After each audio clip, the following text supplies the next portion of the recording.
अल्हम्दुलिल्लाह वस्सलातु वस्सलाम अला रसूलिल्लाह व अला आलिहि वसहबि अजमईन अम्मा बाद अऊज़ु बिल्लाहि मिनश शैतानिर रजीम बिस्मिल्लाहिर रहमानिर रहीम वमा खलक़तुल जिन्ना वल इंसा इल्ला लियअब्दुन बिस्मिल्लाहिर रहमानिर रहीम अल्लज़ी खलक़ल मौता वल हयाता लियब्लुवकुम अय्युकुम अहसनु अमला रब्बि इश्रह ली सदरी व यस्सिर ली अमरी वाहलुल उक़दतम मिन लिसानी यफ़क़हू क़ौली।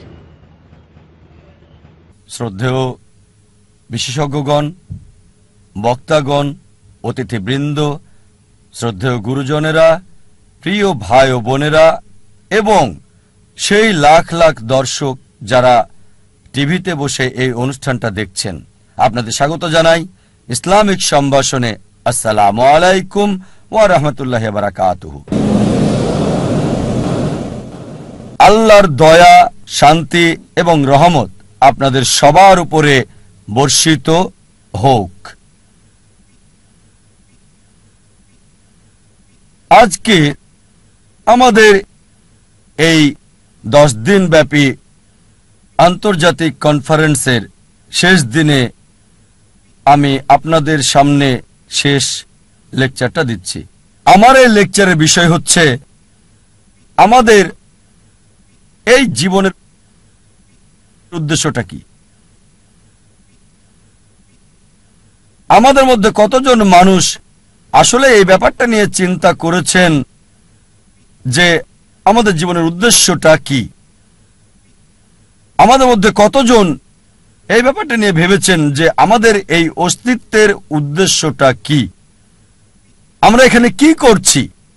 এখানে কেন এসেছি? আসুন এবার এই ব্যাপারটা আমরা বিশ্লেষণ করে দেখি।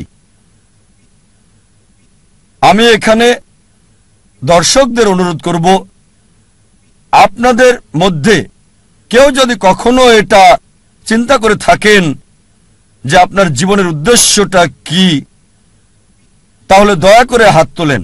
আমি জানতে চাচ্ছি এখানে দর্শকদের মধ্যে কতজন এটা নিয়ে চিন্তা করেছেন যে আমাদের জীবনের উদ্দেশ্যটা কি।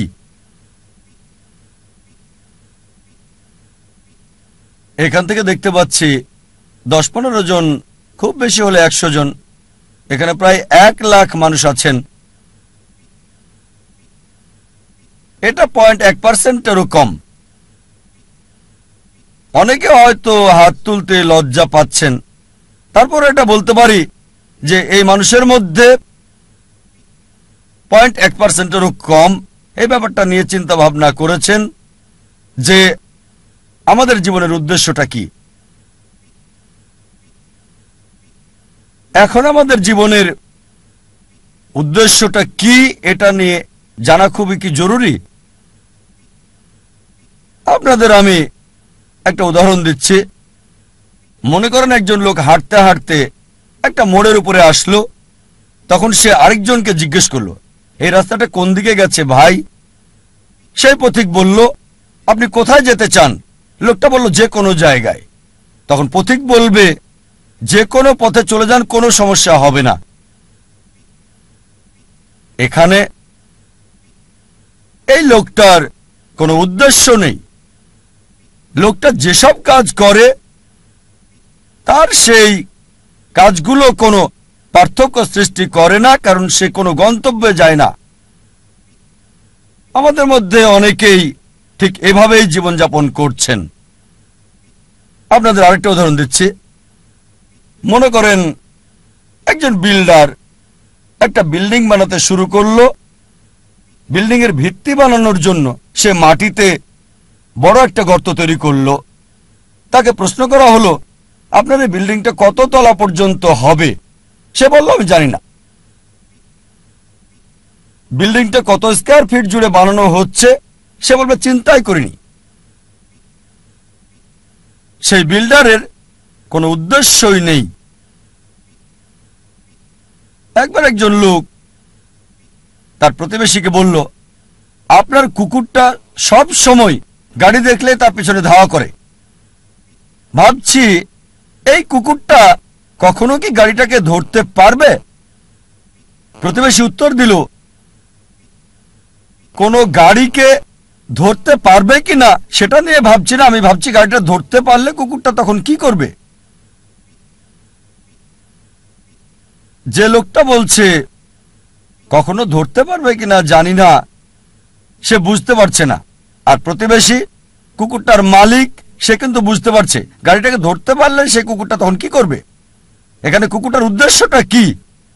দুর্ভাগ্যজনকভাবে আমাদের অনেকেই আমাদের জীবনটাকে এভাবেই পার করে দিচ্ছি, এই কুকুরটার মতোই।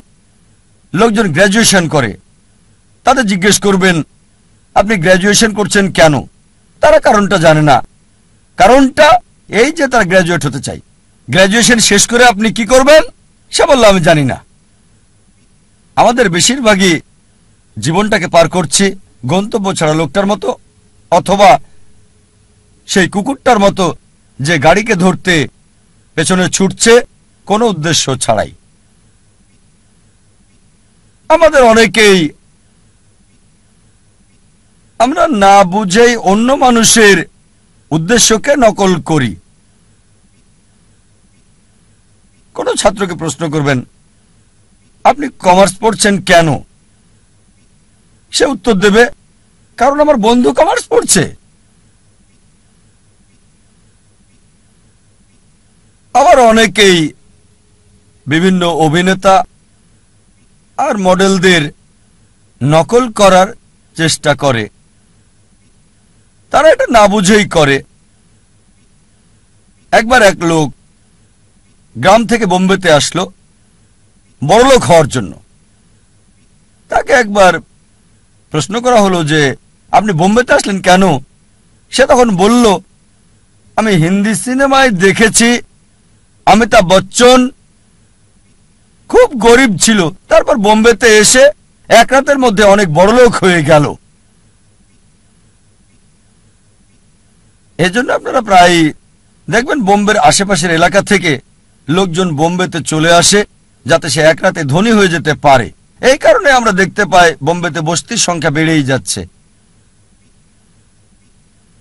অনেক সময় আপনারা দেখবেন যে অভিনেতা আর মডেলরা ব্র্যান্ড অ্যাম্বাসাডর হয়, বিভিন্ন পণ্যের মার্কেটিংও করে।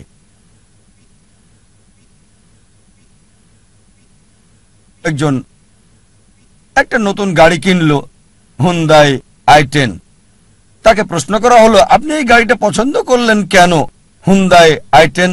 সে বলল আমার প্রিয় অভিনেতা শাহরুখ খান, তার একটা হুন্ডাই i10 আছে।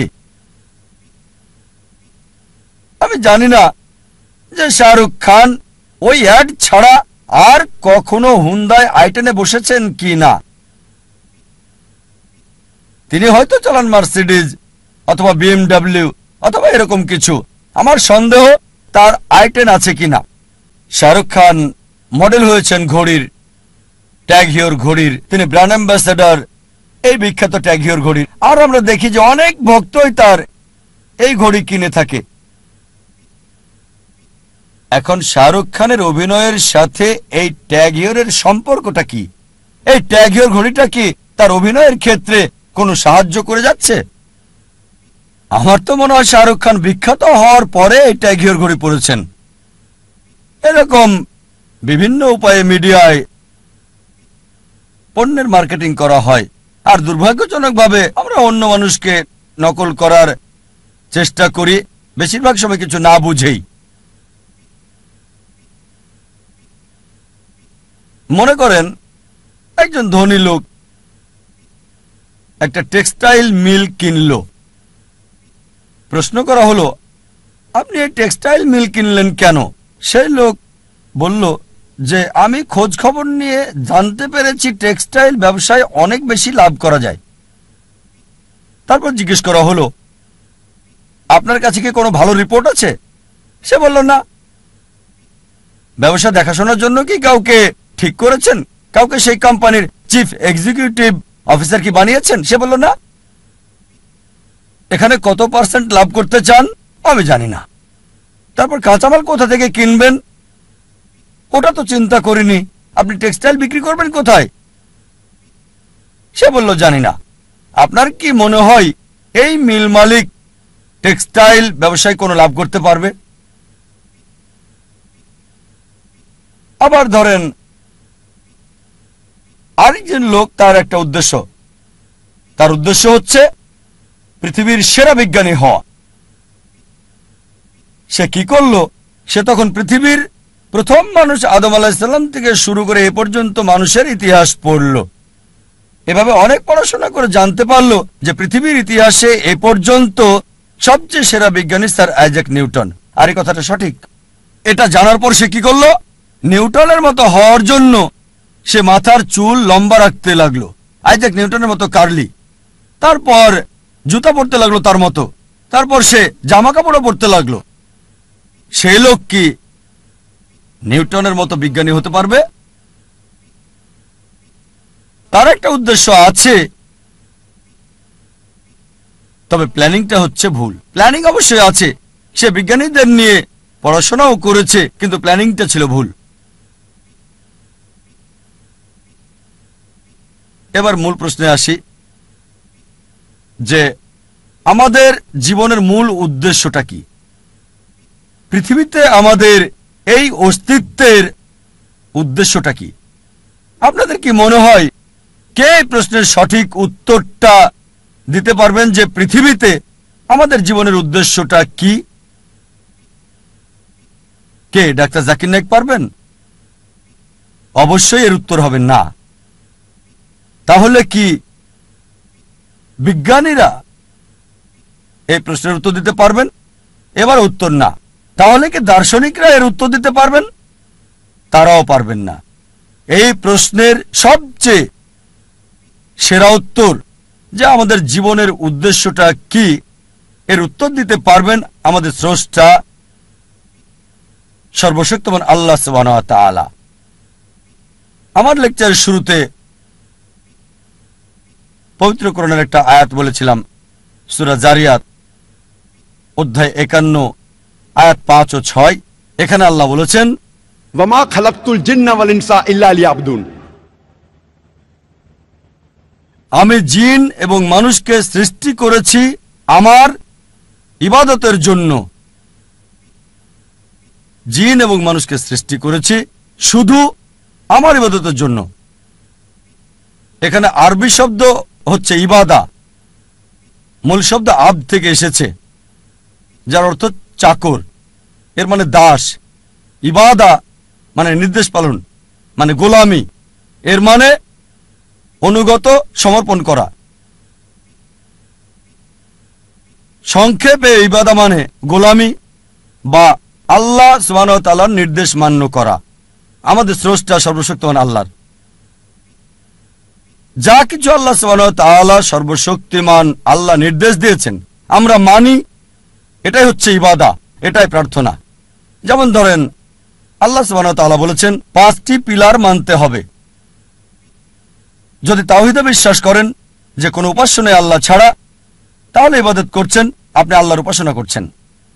যদি প্রার্থনা করেন, সালাহ আদায় করেন, আপনি ইবাদত করছেন, আল্লাহ সুবহানাহু ওয়া তাআলার উপাসনা করছেন। যদি যাকাত দেন, বাধ্যতামূলক দান, ইবাদত করছেন, আল্লাহ সুবহানাহু ওয়া তাআলার উপাসনা করছেন। যদি রোজা রাখেন, ইবাদত করছেন, আল্লাহ সুবহানাহু ওয়া তাআলার উপাসনা করছেন। আল্লাহ কোরআনে বলেছেন যে প্রতিবেশীর হক আদায় করতে হবে, তাই যদি প্রতিবেশীর হক আদায় করেন, যেহেতু কোরআন বলছে সূরা মাউন অধ্যায় 107 আয়াত 7, তাহলে ইবাদত করছেন, আল্লাহ সুবহানাহু ওয়া তাআলার উপাসনা করছেন। যদি বিরত থাকেন যেগুলো থেকে সর্বশক্তিমান স্রষ্টা আল্লাহ সুবহানাহু ওয়া তাআলা বিরত থাকতে বলেছেন, তাহলে আপনি ইবাদত করছেন। যদি মদপান থেকে বিরত থাকেন, আপনি ইবাদত করছেন। যদি শুকর না খান, তাহলে আপনি ইবাদত করছেন, আল্লাহ সুবহানাহু ওয়া তাআলার উপাসনা করছেন। যদি বিরত থাকেন চুরি করা থেকে, ধোঁকা দেওয়া থেকে, মিথ্যে বলা থেকে, আপনি ইবাদত করছেন, আল্লাহ সুবহানাহু ওয়া তাআলার উপাসনা করছেন। সংক্ষেপে আল্লাহ সুবহানাহু ওয়া তাআলার নির্দেশ মান্য করলে, নিজের ইচ্ছাকে আল্লাহর কাছে সমর্পণ করলে আপনি ইবাদত করছেন, আপনি আল্লাহ সুবহানাহু ওয়া তাআলার উপাসনা করছেন। আর মানুষের প্রতিটি কাজই ইবাদত বললে গণ্য হবে যদি দুটি শর্ত মানেন। এক নম্বর হচ্ছে কাজটি করা হবে কেবলমাত্র আমাদের স্রষ্টা আল্লাহ সুবহানাহু ওয়া তাআলার সন্তুষ্টির জন্য। 2 নম্বর হচ্ছে কাজটি করা হবে সুন্নাহ অনুসারে, সর্বশেষ এবং চূড়ান্ত নবী মুহাম্মদ সাল্লাল্লাহু আলাইহি সাল্লাম যেভাবে করেছেন। যদি আপনার কাজে এই দুটো বিষয় থাকে, প্রতিটি কাজই ইবাদতের অন্তর্ভুক্ত হয়ে যাবে, প্রার্থনা বলে গণ্য হবে। যখন কোনো যন্ত্র কিনেন, সেই যন্ত্রের সাথে একটা নির্দেশিকা বই দেওয়া হয়।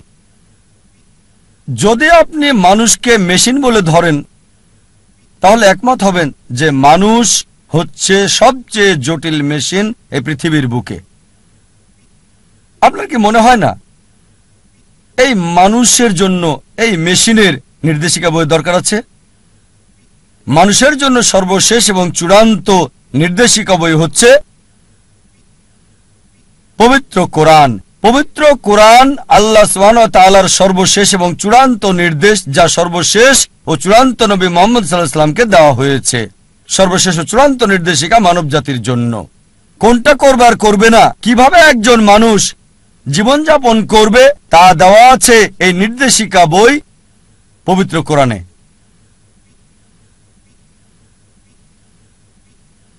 অনেকে আমাকে প্রশ্ন করে, কেন সর্বশক্তিমান আল্লাহ ইবাদত চান আমাদের? আমাদের ইবাদত কি তার প্রয়োজন? কেন চান আমরা তার প্রশংসা করি? আল্লাহু আকবার, আল্লাহ মহান, সর্বশক্তিমান, আল্লাহ কি প্রশংসার প্রয়োজন? আল্লাহ উত্তর দিচ্ছেন পবিত্র কোরআনে, সূরা ফাতির অধ্যায় 35 আয়াত 15, হে মানুষ, তোমরাই আল্লাহর মুখাপেক্ষী, আর আল্লাহ সকল অভাব মুক্ত, সকল প্রশংসা তার। কোরআন বলছে সূরা ফাতিরে অধ্যায় 35 আয়াত 15, হে মানুষ, তোমরাই আল্লাহর সাহায্য প্রার্থী, আল্লাহ সকল অভাব মুক্ত, প্রশংসা কেবল তারই। আমাদেরকে আল্লাহ সুবহানাহু ওয়া তাআলা ইবাদত করতে বলেন, তার প্রশংসা করতে বলেন, তার ভালোর জন্য নয়, আমাদের ভালোর জন্য।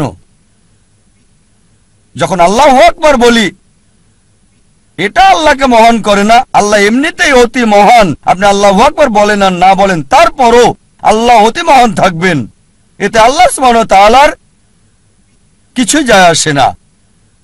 তবে আল্লাহ সুবহানাহু ওয়া তাআলা চান আমরা তার প্রশংসা করি, কারণ তিনি আমাদের মানসিকতা বোঝেন। আমরা মানুষরা যখন কারো প্রশংসা করি, যখন মহান বা বিখ্যাত কাউকে চিনি, আমরা সাধারণত তার কথায় মেনে চলি। যেমন ধরেন, আপনার মার হার্ট অ্যাটাক হয়েছে, আপনার কাছে একটা অপশন, একজন সাধারণ মানুষ এসে আপনাকে উপদেশ দিচ্ছে, আপনি কি তার উপদেশ মানবেন নাকি পৃথিবীর সবচেয়ে বড় হার্ট স্পেশালিস্টের উপদেশ আপনি মানবেন? সেই লোকটি আপনাকে ফ্রি উপদেশ দিচ্ছে, আপনি কার উপদেশ নেবেন? হার্ট অ্যাটাক হয়েছে আপনার মায়ের জন্য, পৃথিবীর বিখ্যাত হার্ট স্পেশালিস্টের উপদেশ নাকি সাধারণ লোকের? এটা স্বাভাবিক, কারণ জানেন হার্ট স্পেশালিস্ট বিখ্যাত, লোকজন তার প্রশংসা করে, আপনি তার উপদেশই মানতে চাইবেন। একইভাবে আল্লাহ সুবহানাহু ওয়া তাআলা আমাদের প্রশংসা চান। তিনি মহান, আল্লাহ অতি মহান, আল্লাহ সবকিছু জানেন, আল্লাহ মহাজ্ঞানী। তাই যখন আমরা বলি যে তিনি হচ্ছেন মহাজ্ঞানী, আর যখন তিনি আমাদেরকে উপদেশ দেন, আমরা অনুসরণ করতে চাই। যদি না মানেন তিনি মহাজ্ঞানী, মহাপ্রজ্ঞাশীল, তাহলে তার উপদেশ মানার সম্ভাবনা কম। আল্লাহ সুবহানাহু ওয়া তাআলা আমাদের ইবাদত চান, প্রশংসা চান, তার উপকারের জন্য নয়, এটা আমাদের উপকারের জন্য। আল্লাহ বলেন সূরা ফাতির অধ্যায় 35 আয়াত 15, হে মানুষ, তোমাদেরই আল্লাহর সাহায্য দরকার, আর আল্লাহ কারো মুখাপেক্ষী নন, সকল প্রশংসা তারই। আরেকটা উদাহরণ দিচ্ছে, ধরেন কোন এক দম্পতি বিয়ে হয়েছে কয়েক বছর আগে, তাদের কোনো সন্তান নেই। সাধারণত অধিকাংশ এরকম দম্পতি দুঃখে থাকে। আবার আরেকটা দম্পতি আছে, আর তাদের একটা সন্তান আছে, আদর স্নেহ দিয়ে লালন পালন করছে। যখন সন্তানটি 15 বা 16 বছরের হলো, তখন সে মারা গেল। স্বাভাবিকভাবেই তারা খুব দুঃখ পাবে। প্রথম দম্পতি যাদের সন্তান নেই তারা দুঃখে থাকে, তবে দ্বিতীয় দম্পতি মানে যাদের সন্তান আছে, লালন পালন করার পর টিনেজ হওয়ার পর বাচ্চাটি মারা গেল, তারা আরো বেশি দুঃখ পাবে। এখন তৃতীয় প্রকারের পিতামাতা রয়েছে, যাদের সন্তান আছে, তাকে ভালোবাসা স্নেহ দিয়ে লালন করছে, তার দেখাশোনা করছে। তবে যখন বড় হলো, প্রাপ্তবয়স্ক হলো, তখন পিতামাতার সাথে কথা বলে না, তাদের দেখাশোনা করে না। এমন সন্তানকে আপনি তখন কি বলবেন? অবশ্যই আপনি তাকে বলবেন অমানবিক, অবিবেচক বলবেন, অকৃতজ্ঞ বলবেন। সবাই এটা মানবেন যে যদি আপনার পিতামাতা স্নেহ ভালোবাসা দিয়ে আপনাকে লালন পালন করে, দেখাশোনা করে, সবকিছু আপনাকে দেয়, বড় হলেন, প্রাপ্তবয়স্ক হলেন, তখন আর কথা বলেন না, খোঁজ খবর নেন না, এমনকি দেখাও করেন না, অবশ্যই এমন সন্তানকে বলবেন অবিবেচক, অকৃতজ্ঞ, এরা নিষ্ঠুর। এটা যদি মানেন তাহলে চিন্তা করেন ওই সকল মানুষকে কি বলবেন যারা স্রষ্টার প্রতি অকৃতজ্ঞ। আমাদের স্রষ্টা আল্লাহ সুবহানাহু ওয়া তাআলা সর্বশক্তিমান আল্লাহ শুধু আমাদেরকে সৃষ্টি করেননি, আমাদের পিতামাতাকেও তিনি সৃষ্টি করেছেন। আপনার কি মনে হয় না ধন্যবাদ দেওয়া উচিত আল্লাহ সুবহানাহু ওয়া তাআলাকে? তার অনুগত হওয়া উচিত কিনা? আমাদের মধ্যে কতজন আল্লাহর প্রতি কৃতজ্ঞতা প্রকাশ করে তার অনুগ্রহের জন্য, তার দয়ার জন্য, যা আমাদের উপর তিনি করেছেন? কয়জন আমাদের মধ্যে? সর্বশক্তিমান স্রষ্টা আল্লাহ সুবহানাহু ওয়া তাআলা আমাদের জীবন দিয়েছেন, এই পৃথিবীর কল্যাণ দিয়েছেন, খাদ্য, বস্ত্র, আশ্রয় দিয়েছেন। চিন্তা করতে পারেন যদি কয়েক দিনের জন্য পানি না পান, স্বাভাবিকভাবে মারা যাবেন। কয়জন আমরা আমাদের স্রষ্টাকে কৃতজ্ঞতা জানিয়েছি আল্লাহ সুবহানাহু ওয়া তাআলার প্রতি, যিনি আমাদের এই পানি দিয়েছেন?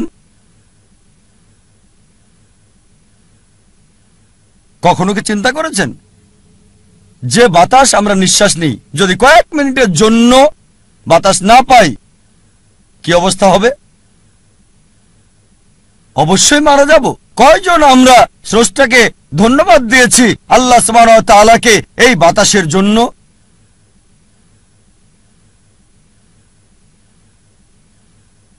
আল্লাহ বলেন কোরআনে, সূরা ইব্রাহিম অধ্যায় 14 আয়াত 34, যদি তুমি গণনা করো এই নিয়ামত আল্লাহ তাআলার, গুণে শেষ করতে পারবে না।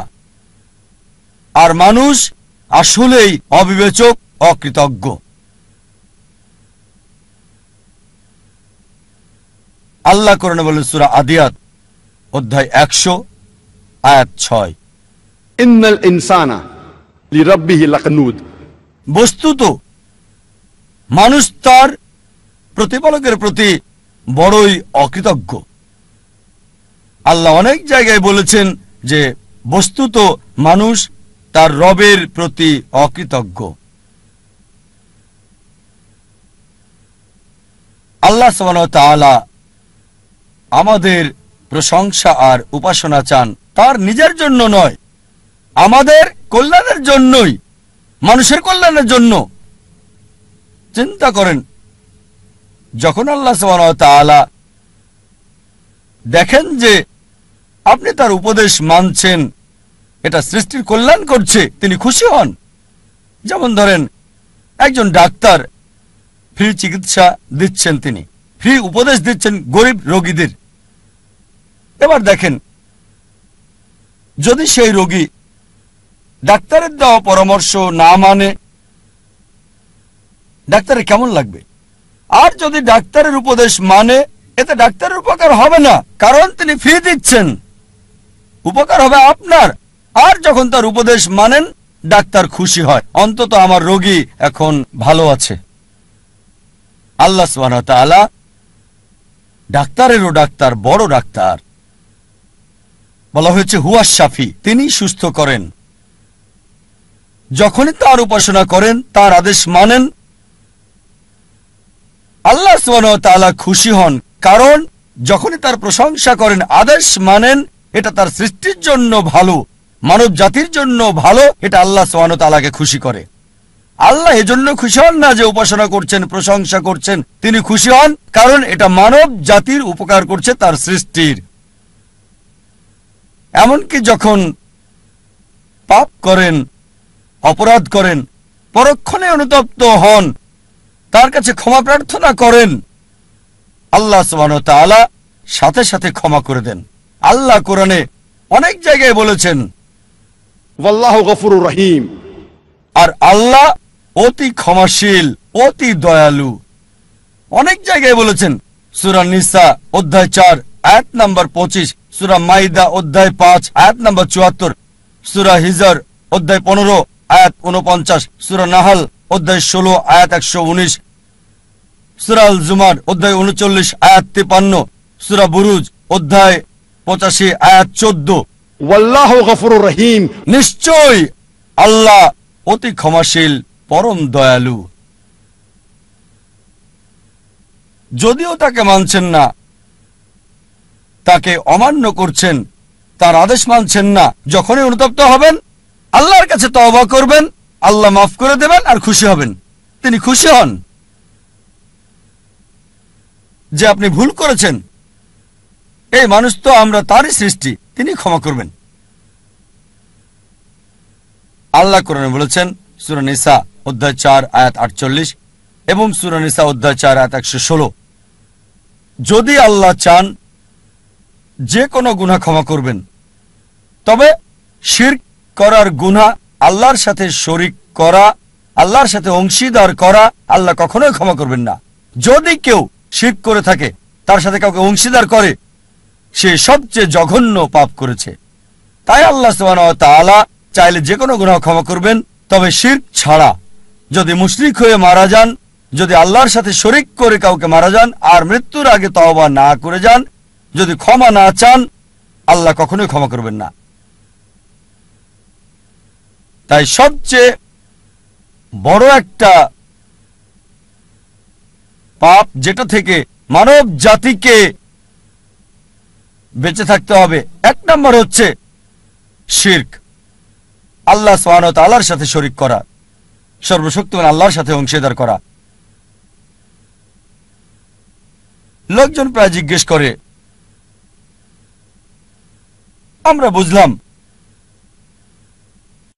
আল্লাহ মানুষ সৃষ্টি করেছেন ইবাদতের জন্য, তবে মানব জাতির আলাদা আর বিশেষত্বই বাকি, কেন আমাদের সৃষ্টি করেছেন? মানব জাতি হচ্ছে আল্লাহ সুবহানাহু ওয়া তাআলার অদ্বিতীয় সৃষ্টি, আল্লাহ সুবহানাহু ওয়া তাআলার সেরা সৃষ্টি। মানব জাতি এবং জিন হচ্ছে একমাত্র সৃষ্টি যাদেরকে ইচ্ছার স্বাধীনতা দেওয়া হয়েছে।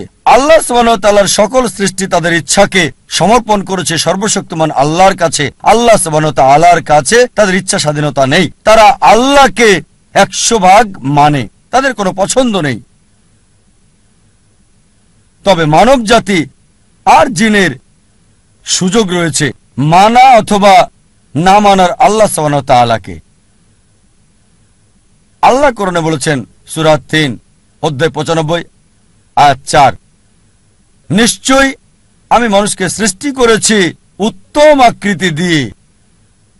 লাকাদ খালাকনাল ইনসানা ফি আহসানি তাকওয়িম, নিশ্চয়ই মানুষকে অতি উত্তম গঠনে সৃষ্টি করেছি। মানব জাতি আল্লাহ সুবহানাহু ওয়া তাআলার সেরা সৃষ্টি।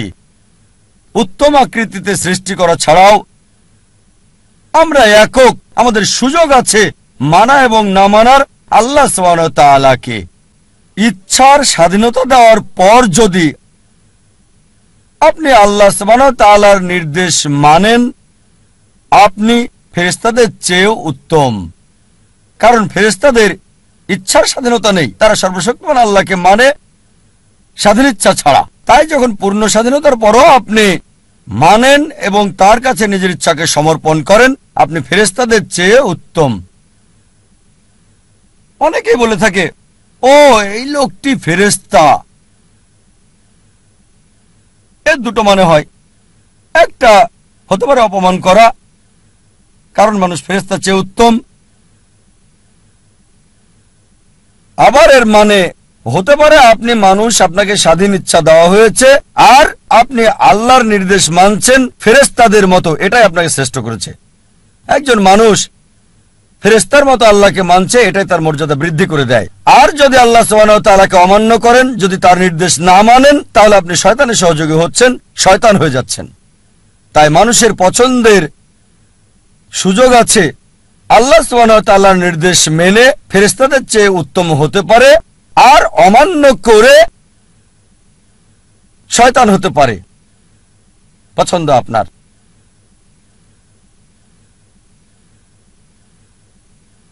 যখন আমরা ভালো করে দেখি কেন আল্লাহ সুবহানাহু ওয়া তাআলা আমাদের সৃষ্টি করেছেন, এর কারণ আমরা সৃষ্টির সেরা। আমাদের সুযোগ আছে আল্লাহকে মানার এবং না মানার সুযোগ। যদি মানেন ফেরেশতাদের চেয়ে উত্তম, যদি না মানেন শয়তান হয়ে যাবেন। আর আল্লাহ বলেন এই জীবন আমাদের জন্য পরীক্ষা।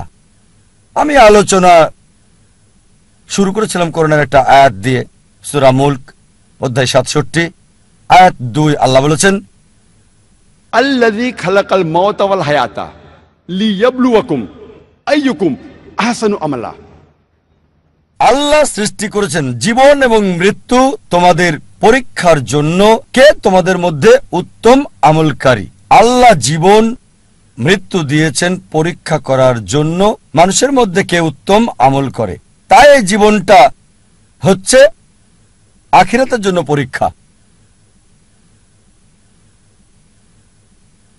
আল্লাহ বলেন সূরা আল ইমরান অধ্যায় 3 আয়াত 185, কুল্লু নাফসিন যায়কাতুল মউত।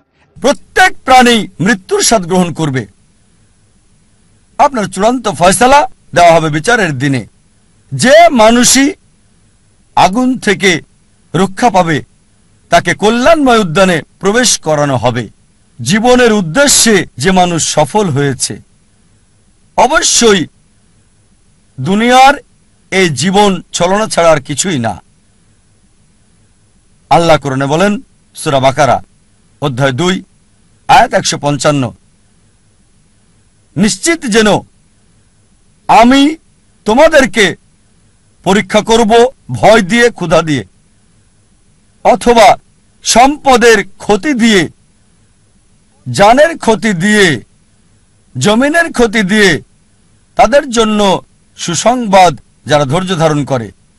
আল্লাহ সুবহানাহু ওয়া তাআলা আমাদের জীবন মৃত্যু সৃষ্টি করেছেন পরীক্ষা করার জন্য, যে মানুষের মধ্যে কে উত্তম আমলকারী। আর অবশ্যই আল্লাহ পরীক্ষা করবেন ভয় দিয়ে, ক্ষুধা দিয়ে, মালের ক্ষতি দিয়ে, জীবনের ক্ষতি দিয়ে, আর সারা জীবনের অর্জন দিয়ে, ফসলের ক্ষতি দিয়ে। বিভিন্ন মানুষকে বিভিন্নভাবে পরীক্ষা করেন। আল্লাহ কোরআনে বলেন যে আল্লাহ সুবহানাহু ওয়া তাআলা কিছু কিছু মানুষকে বেশি অনুগ্রহ করে থাকেন অন্যদের তুলনায়। আল্লাহ কোরআনে বলেন সূরা আনাম অধ্যায় 6 আয়াত 165 যে তিনি কিছু মানুষকে বেশি মর্যাদা দিয়েছেন অন্যদের উপরে, আর তিনি কিছু মানুষকে বেশি সুযোগ দেন, এভাবে তাদেরকে পরীক্ষা করে থাকেন। তাই যদি আল্লাহ মর্যাদা দেন আর আপনাকে পুরস্কৃত করেন, আপনাকে প্রাচুর্য দেন, প্রস্তুত হন, আল্লাহ আপনাকে পরীক্ষা করছেন। আল্লাহ কোরআনে বলেন সূরা আনফাল অধ্যায় 8 আয়াত 28 যে তোমাদের সম্পদ, তোমাদের সন্তান তোমাদের জন্য পরীক্ষা। যে সম্পদ আল্লাহ আপনাকে দিয়েছেন, যে সন্তান আল্লাহ আপনাকে পরীক্ষা করছেন সেগুলো দিয়ে। আল্লাহ বলেন সূরা মুনাফিকুন অধ্যায় 63 আয়াত নম্বর 9, তোমার সম্পদ আর সন্তান যেন তোমাকে ভুলিয়ে না দেয় সৃষ্টিকর্তা আল্লাহ সুবহানাহু ওয়া তাআলার কথা। আল্লাহ কোরআনে বলেন সূরা আনকাবুত অধ্যায় 29 আয়াত 2, যে মনে করো না মুখে বললেই হবে আমি বিশ্বাস করি আর আল্লাহ পরীক্ষা করবেন না। শুধু মুখে বললে আমি মুসলিম, আমি বিশ্বাসী, আমি মুমিন। আল্লাহ বলছেন কোরআনে, মনে করো না যে আল্লাহ তোমাকে পরীক্ষা করবেন না। আল্লাহ অবশ্যই পরীক্ষা করবেন, আর যদি পরীক্ষায় পাশ করেন আপনি জান্নাতে যাবেন। শুধু মুখে বললে আমি মুসলিম, আমি মুহাম্মদ, আমি জাকির, আমি আব্দুল্লাহ, জান্নাতে যেতে পারবেন না। আল্লাহ অবশ্যই পরীক্ষা করবেন। যদি পরীক্ষায় পাশ করেন ইনশাআল্লাহ জান্নাতে যাবেন। জান্নাতে যাওয়ার জন্য একজন মানুষের কি দরকার, জান্নাতে যাওয়ার মাপকাঠি কি? এই প্রশ্নের উত্তর দেওয়া হয়েছে সূরা আল আসর অধ্যায় 103 আয়াত 1 থেকে 3, যেখানে আল্লাহ বলেছেন ওয়াল আসর ইন্নাল ইনসানা লাফি খুসর ইল্লাল্লাযিনা আমানু ওয়া আমিলুস সলিহাতি ওয়া তাওয়াসাউ বিল হাক্কি ওয়া তাওয়াসাউ বিস সাবর। সময়ের কসম, নিশ্চয়ই মানুষ ক্ষতির মধ্যে আছে, তারা ব্যতীত যারা ঈমান আনে, সৎকর্ম করে, মানুষকে সত্যের দিকে আহ্বান করে, ধৈর্য এবং সবরের উপদেশ দিয়ে থাকে। একজন মানুষকে 3টি অর্জনের জন্য 4টে কাজ করতে হবে। 3টি কাজ হচ্ছে, প্রথম কাজ আল্লাহর সন্তুষ্টি। আল্লাহর সন্তুষ্টির মাধ্যমে পৃথিবীতে শান্তি এবং আখিরাতে জান্নাত অর্জন। এই 3টির জন্য 4টি কাজ করতে হবে। প্রথম কাজটা পূর্ণ ঈমান থাকা, দ্বিতীয় কাজ হচ্ছে পুণ্য বা সৎকর্ম, তৃতীয় কাজ হচ্ছে দাওয়া, সত্যের দিকে মানুষকে আহ্বান করা, আর চতুর্থ কাজ হবে ধৈর্য এবং সবর, মানুষকে ধৈর্য আর সবরের কথা বলা। যে কোনো মানুষকে আল্লাহর সন্তুষ্টি অর্জন করতে হলে, দুনিয়াতে কল্যাণ চাইলে এবং বেহেশতে যেতে চাইলে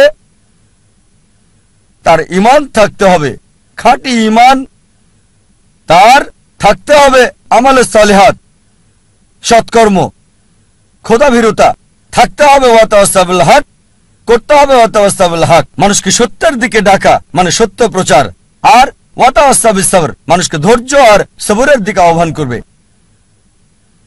এই 3টি পাওয়ার জন্য আপনাকে 4টি মানতে হবে। আরেকটা হাদিস নবী মুহাম্মদ সাল্লাল্লাহু আলাইহি ওয়াসাল্লামের, এটা আছে সুনান তিরমিজি ভলিউম 4 অধ্যায় 60 হাদিস নম্বর 2517। আনাস ইবনে মালিক রাদিয়াল্লাহু আনহু তিনি বলেছেন, একবার এক লোক নবীজিকে জিজ্ঞেস করলো, আমি কি আমার উটটাকে বেঁধে রাখবো নাকি আল্লাহর উপর ভরসা করে ওটাকে আমি ছেড়ে দেব? উট ছেড়ে দেব আর আল্লাহর উপর ভরসা করব? নবীজি বললেন, বেঁধে রাখো, বেঁধে রেখে আল্লাহর উপর ভরসা করো।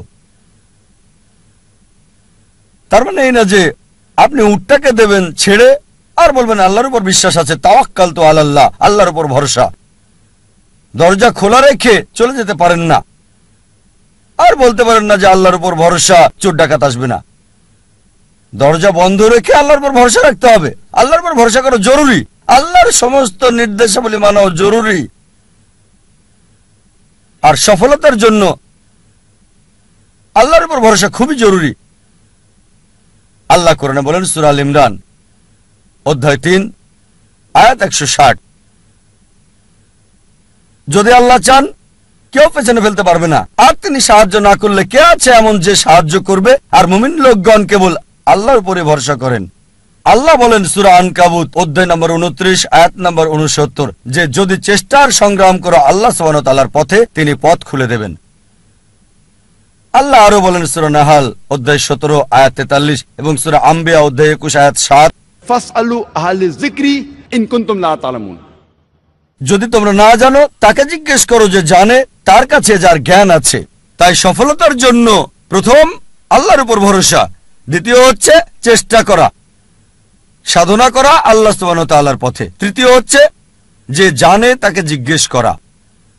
পরিকল্পনাটাও জরুরি, গন্তব্য থাকাটাও জরুরি। আর আমরা যখন পড়ে দেখি ম্যানেজমেন্ট গুরু বই, অনেক গন্তব্য নির্ধারিত আর সেটা তারা দিয়েছে। তবে আমার কাছে সেরা প্ল্যানিং, সবচেয়ে সেরা গন্তব্য হচ্ছে ইসলামিক, ISLAMIC। এটা দিয়ে ইসলামিক। আপনার গন্তব্য আল্লাহ সুবহানাহু ওয়া তাআলা এবং নবী মুহাম্মদ সাল্লাল্লাহু আলাইহি সাল্লামের শিক্ষা অনুযায়ী হতে হবে। আপনার গন্তব্য কোরআন এবং সর্বশেষ এবং চূড়ান্ত বার্তাবাহক নবী মুহাম্মদ সাল্লাল্লাহু আলাইহি সাল্লামের হাদিসের অনুযায়ী হতে হবে। এটা ইসলামিক হতে হবে। এক নম্বর। এস হচ্ছে লক্ষ্য নির্দিষ্ট হতে হবে, স্পেসিফিক হতে হবে, অস্পষ্ট হবে না। আরেকটা উদাহরণ দিচ্ছি। ধরেন একজন শিক্ষক ছাত্রদের ধনুবিদ্যা সম্পর্কে শিক্ষা দিচ্ছেন, আর ছাত্রদের বললেন, যারা তীর চালানো শিখছিল, গাছের ডগায় বসা একটা পাখিকে নিশানা করছিল। সবাই নিশানা করছে, শিক্ষক বললেন আমি না বললে কেউ তীর ছুড়বে না। প্রথম ছাত্রকে বললেন নিশানা করেছো? সে বলল হ্যাঁ। তুমি কি দেখছো? সে বলল বন দেখছি, গাছ দেখছি, পাখিটাকেও দেখছি। দ্বিতীয় ছাত্রকে বললেন তুমি কি দেখছো? সে বলল স্যার গাছটা দেখছি, গাছের ডাল দেখছি, আর পাখিটাকেও দেখছি। তৃতীয় ছাত্রকে বললেন তুমি কি দেখছো?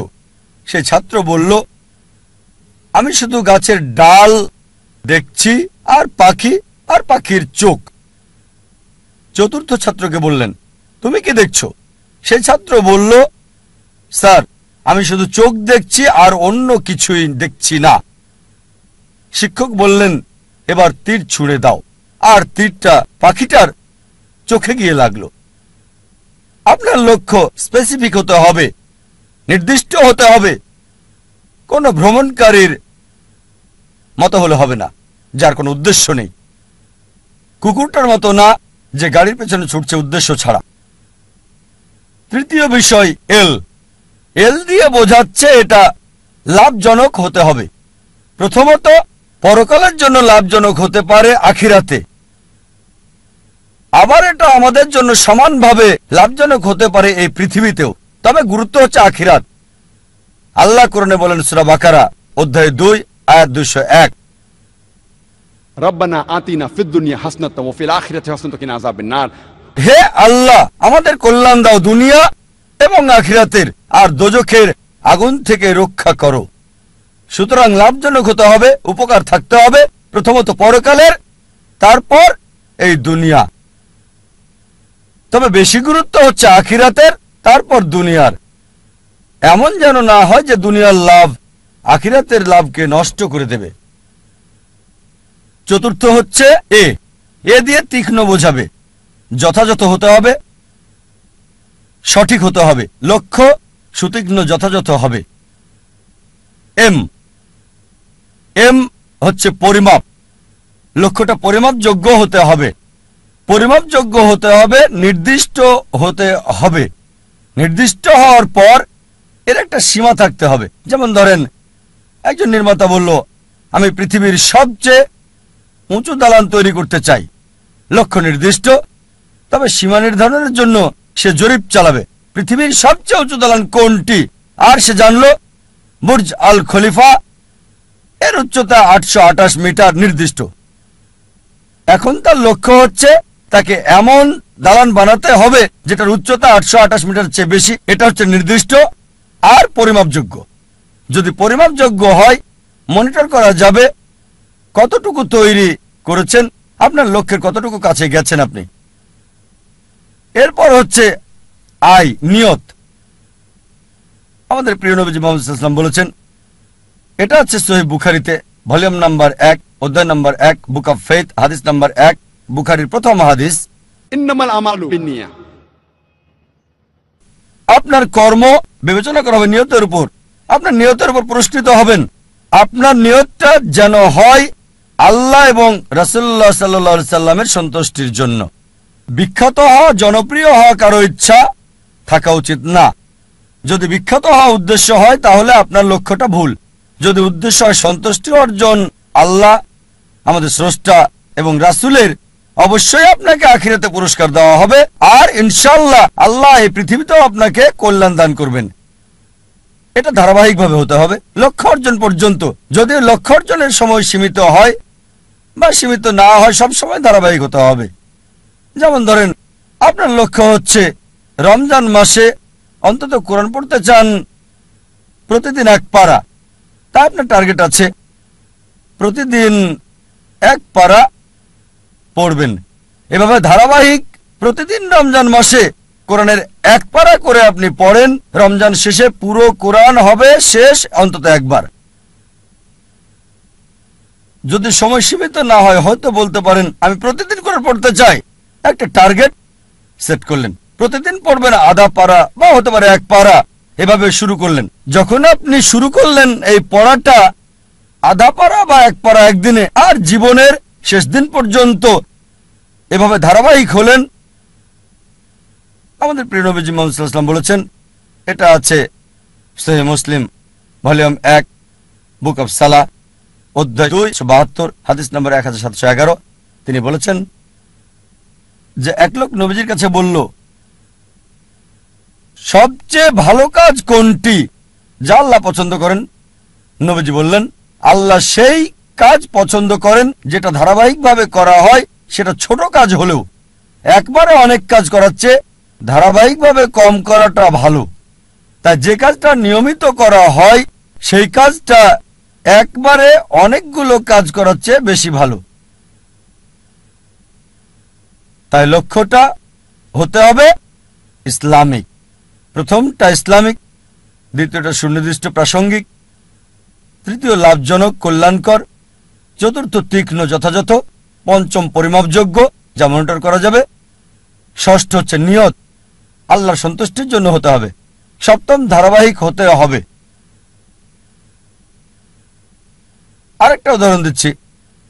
আমরা অনেকে উইলমা রুডলফের ইতিহাস জানি। উইলমা রুডলফ একজন মেয়ে যে শৈশব থেকেই ভয়ানক রোগ পোলিওতে আক্রান্ত ছিল, আর ডাক্তার তার পায়ে ব্রেস লাগিয়ে রাখত। ডাক্তার বলল, এই মেয়ে কখনোই হাঁটতে পারবে না। তার মা তাকে উৎসাহ দিত আর বলতো, উইলমা তুমি যা করতে চাও তাই তুমি করতে পারো।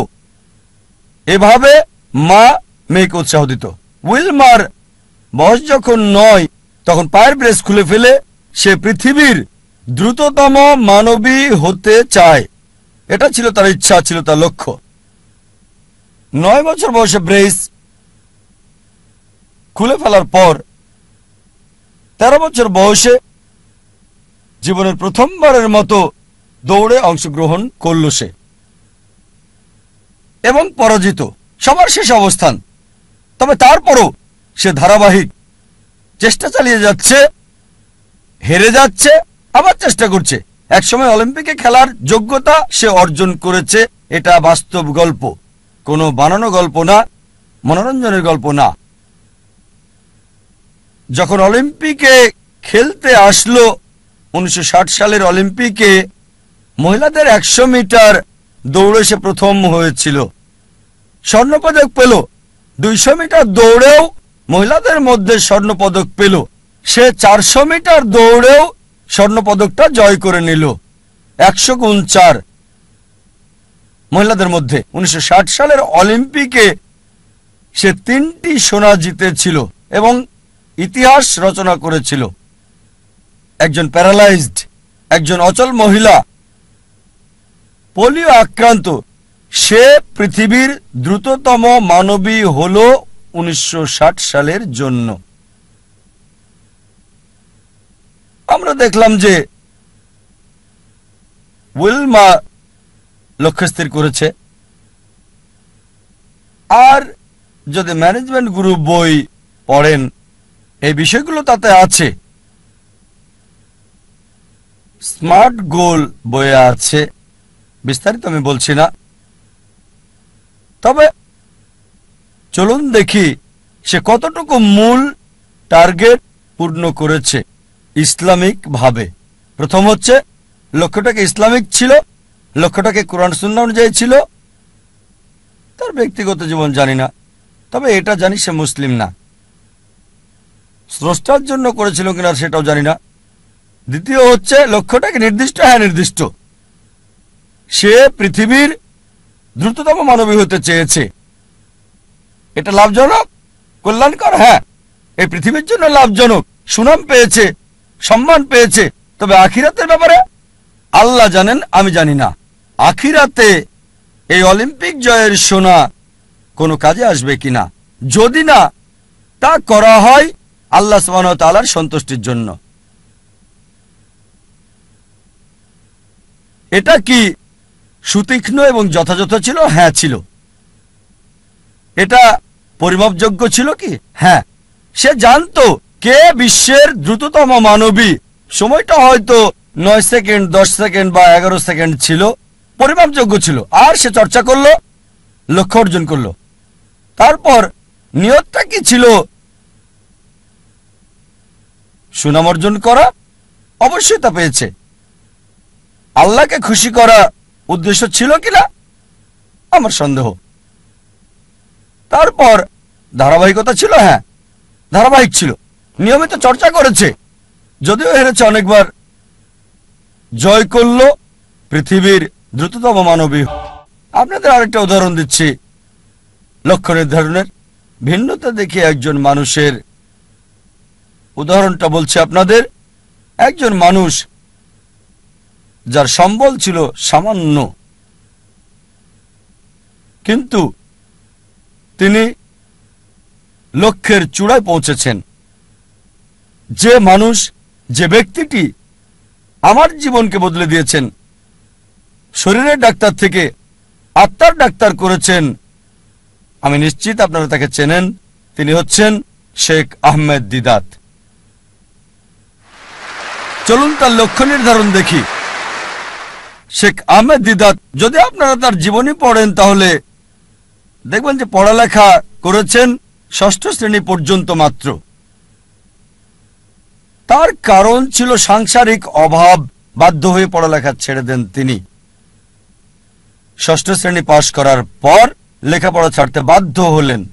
সামান্য সম্বল নিয়ে নিজের দেশ ভারত জন্মস্থান ছেড়ে চলে গেলেন দক্ষিণ আফ্রিকায়। তিনি কাজ করতেন সেলসম্যানের, ফার্নিচারের দোকানে দোকানে, ড্রাইভিংও করেছেন তিনি ইত্যাদি।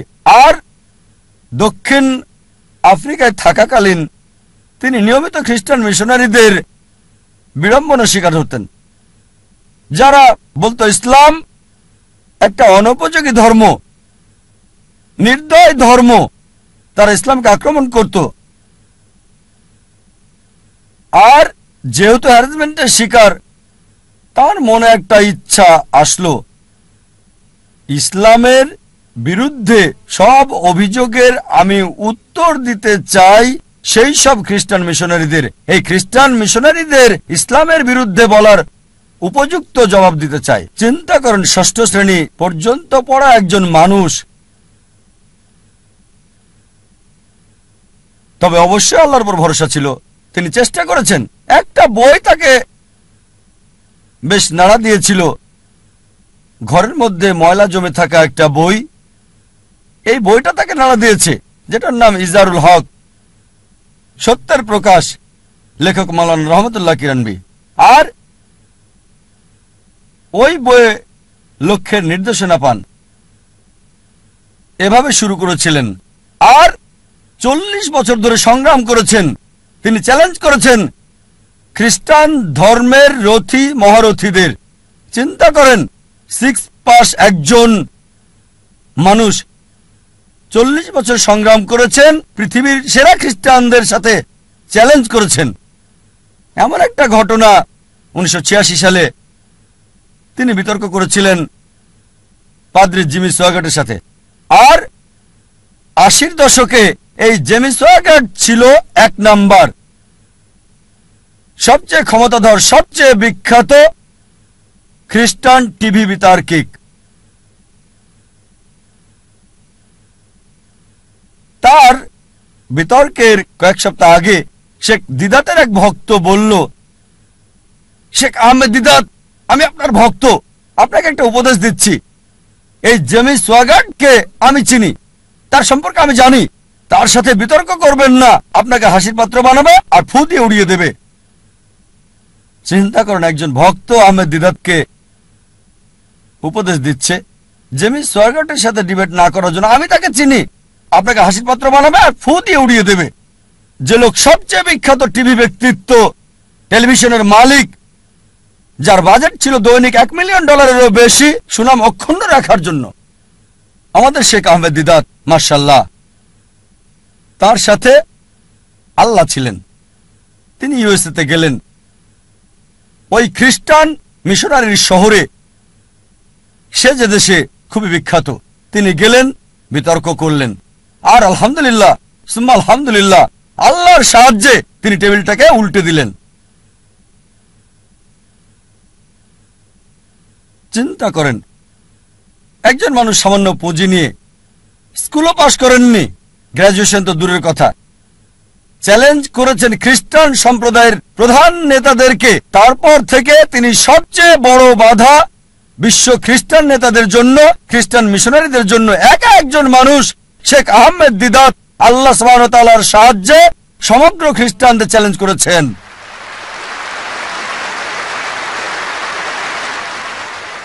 এবার তার লক্ষ্য নির্ধারণ দেখি।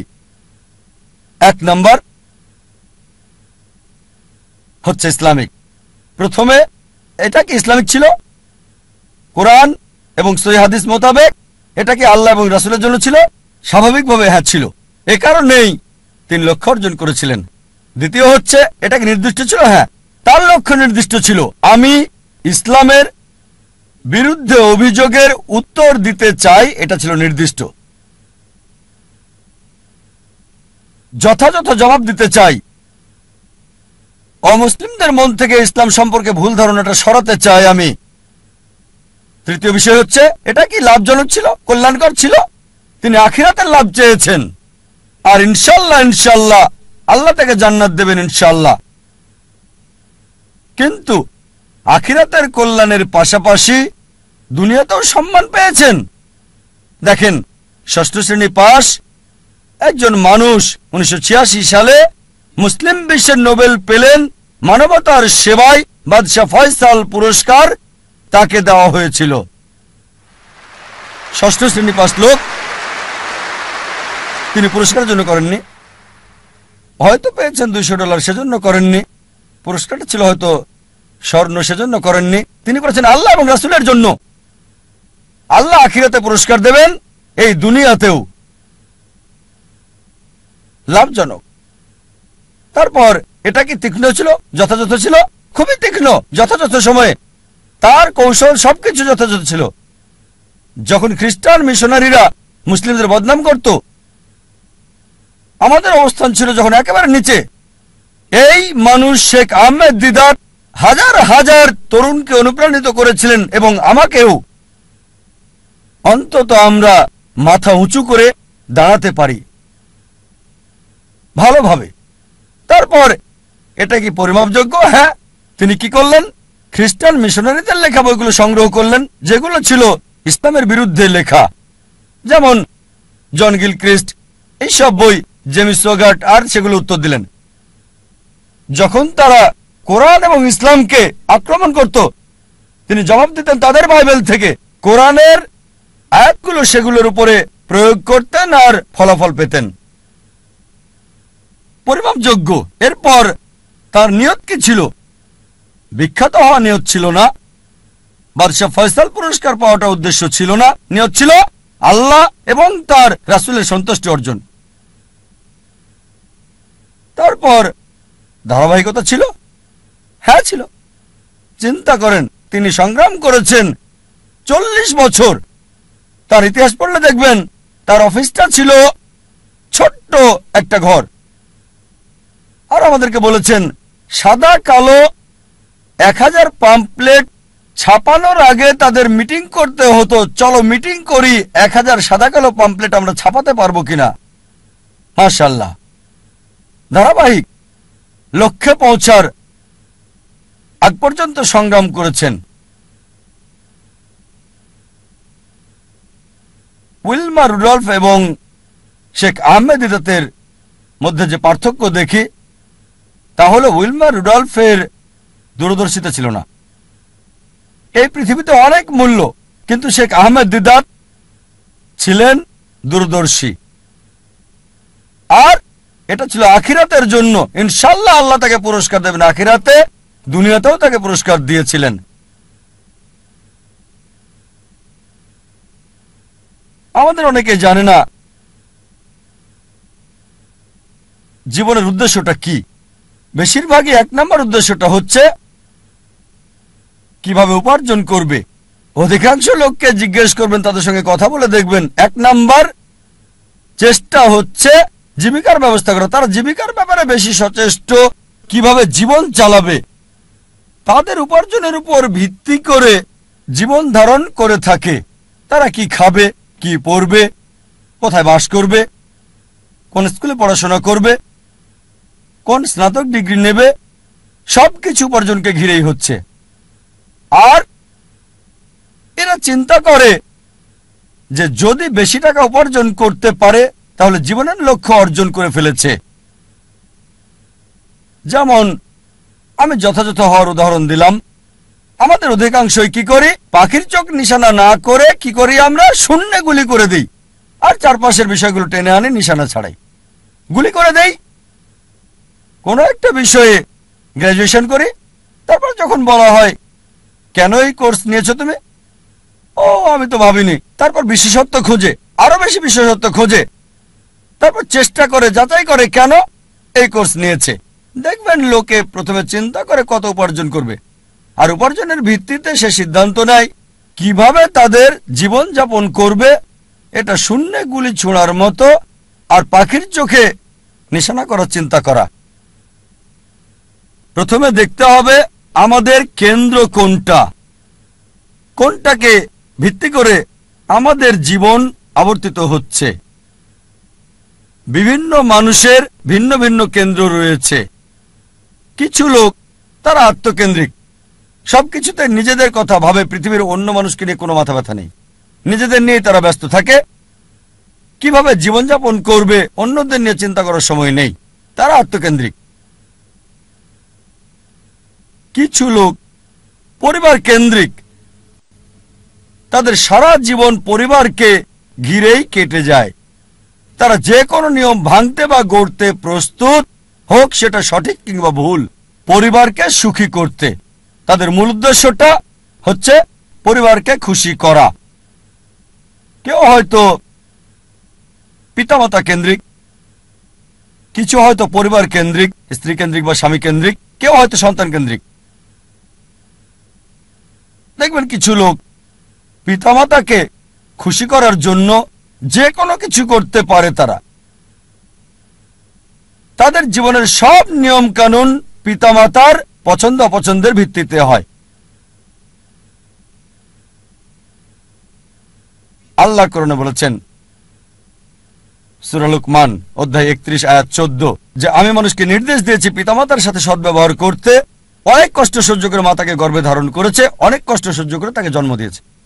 ঠিক তারপরে আয়াত সূরা লুকমান অধ্যায় 31 আয়াত 15 বলছে যদি তোমার পিতামাতা চেষ্টা করে, জিহাদ করে, চেষ্টা আর সংগ্রাম করে তোমাকে বাধ্য করে আল্লাহ সুবহানাহু ওয়া তাআলা ছাড়া অন্য কারো ইবাদত করতে, যে বিষয়ে তোমার কোনো জ্ঞান নেই, তাদের মানবে না, তবে তাদের সাথে থাকো ভালোবাসা আর মমতা দিয়ে।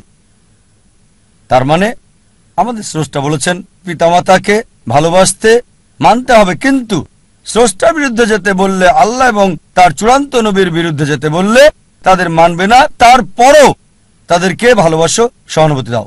সীমানা আছে। কিছু মানুষ স্বামী বা স্ত্রী কেন্দ্রিক, তারা স্ত্রীদেরকে খুশি করতে চায় বা স্বামীদেরকে খুশি করতে চায়। আর ধরেন কারো স্ত্রী খুবই দামি ডায়মন্ড নেকলেস চাইল, তার দেওয়ার সামর্থ্য নেই। সে কি করলো? ভিক্ষা করলো, ধার করলো বা চুরি করলো, আর ওই ডায়মন্ডের নেকলেসটা স্ত্রীর জন্য কিনে আনলো। তার লক্ষ্য স্ত্রীকে খুশি করা। কিছু লোক সন্তান কেন্দ্রিক, সন্তানদের খুশি করতে চায়। অনেক সময় দেখা যায় হয়তো কারো ছেলে বিদেশে গিয়ে লেখাপড়া করতে চায়, সে যে বিষয়ে ভর্তি হতে যাচ্ছে সেটা অপ্রয়োজনীয়, এটা তাকে দুনিয়াতেও সাহায্য করবে না, আখিরাতেও সাহায্য করবে না। তারপর কারণ ছেলে বিদেশে পড়তে চায়, এই লোক সম্পত্তি বন্ধক রাখে এবং ছেলেকে আমেরিকাতে পাঠায় আর বলে আমার ছেলে তো আমেরিকায় পড়ছে, যদিও তার লক্ষ্যটা হচ্ছে সে ছেলেকে আমেরিকাতে পড়াবে। আসলে উদ্দেশ্যটা কি? জীবনটা কোন কেন্দ্রিক? কিছু লোক যারা হচ্ছে সমাজ কেন্দ্রিক, আমরা জানতে চাই আমাদের পরিবারের বাইরের লোকজন কি চিন্তা করে, এভাবে পুরো জীবনটা সমাজ কেন্দ্রিক হয়ে যায়। কিছু লোক প্রতিবেশী কেন্দ্রিক, প্রতিবেশীর সাথে প্রতিযোগিতায় লিপ্ত। একটা গল্প মনে পড়ে গেল। একসময় একজন ফেরেশতা এসে এক লোককে বলল, আমি তোমার উপর খুশি, তুমি যা চাইবে আমি তোমাকে তাই দেব, তবে একটা শর্ত, যা তুমি চাইবে আমি তোমাকে সব দেব, তবে তোমার প্রতিবেশীকে দেব তার দ্বিগুণ। লোকটা বলল, একটা রোলেক্স ঘড়ি আমার চাই। ফেরেশতা তাকে রোলেক্স ঘড়ি দিয়ে দিল। প্রতিবেশী দুটো রোলেক্স ঘড়ি পেল। লোকটি বলল, একটা মার্সিডিজ গাড়ি আমার চাই। ফেরেশতা তাকে মার্সিডিজ গাড়ি দিল, প্রতিবেশীকে দুটো মার্সিডিজ দিল। লোকটি বলল, একটা সুন্দর বড় বাংলো চাই। ফেরেশতা তাকে সুন্দর বড় বাংলো দিল, তার প্রতিবেশীকে দেওয়া হলো দুটো সুন্দর বড় বাংলো। লোকটি পরে বলল, দয়া করে আমার শেষ ইচ্ছাটা তুমি পূরণ করে দাও। কি সেটা? আমার একটা চোখ তুমি নষ্ট করে দাও, যাতে কিছু আমি চোখে না দেখতে পাই।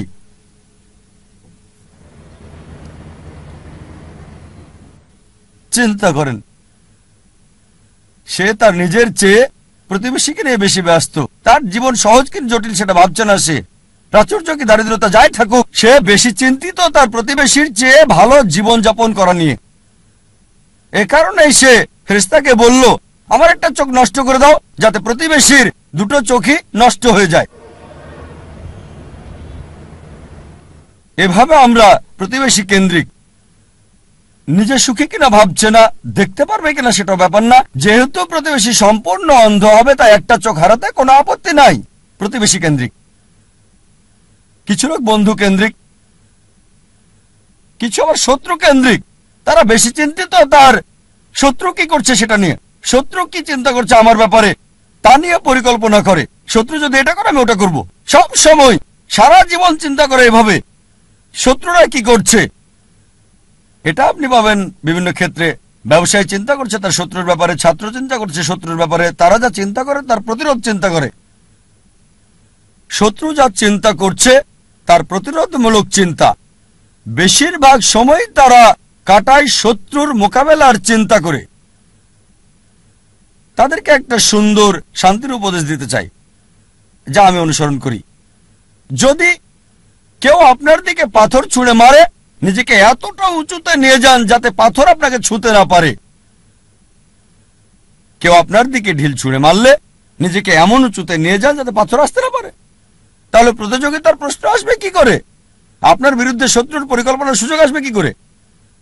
আরেকটা উপদেশ, যদি কেউ ইট ছুঁড়ে মারে আপনার দিকে, এই ইট দিয়ে ঘর তৈরি করেন আপনি।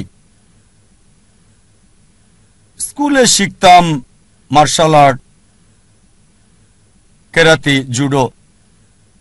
যদি বড় কেউ আপনাকে ধাক্কা দেয় কি করতে হবে? সাইড স্টেপ নিতে হবে, তার শক্তি কাজে লাগিয়ে তাকে ফেলতে হবে, তার শক্তির ব্যবহার।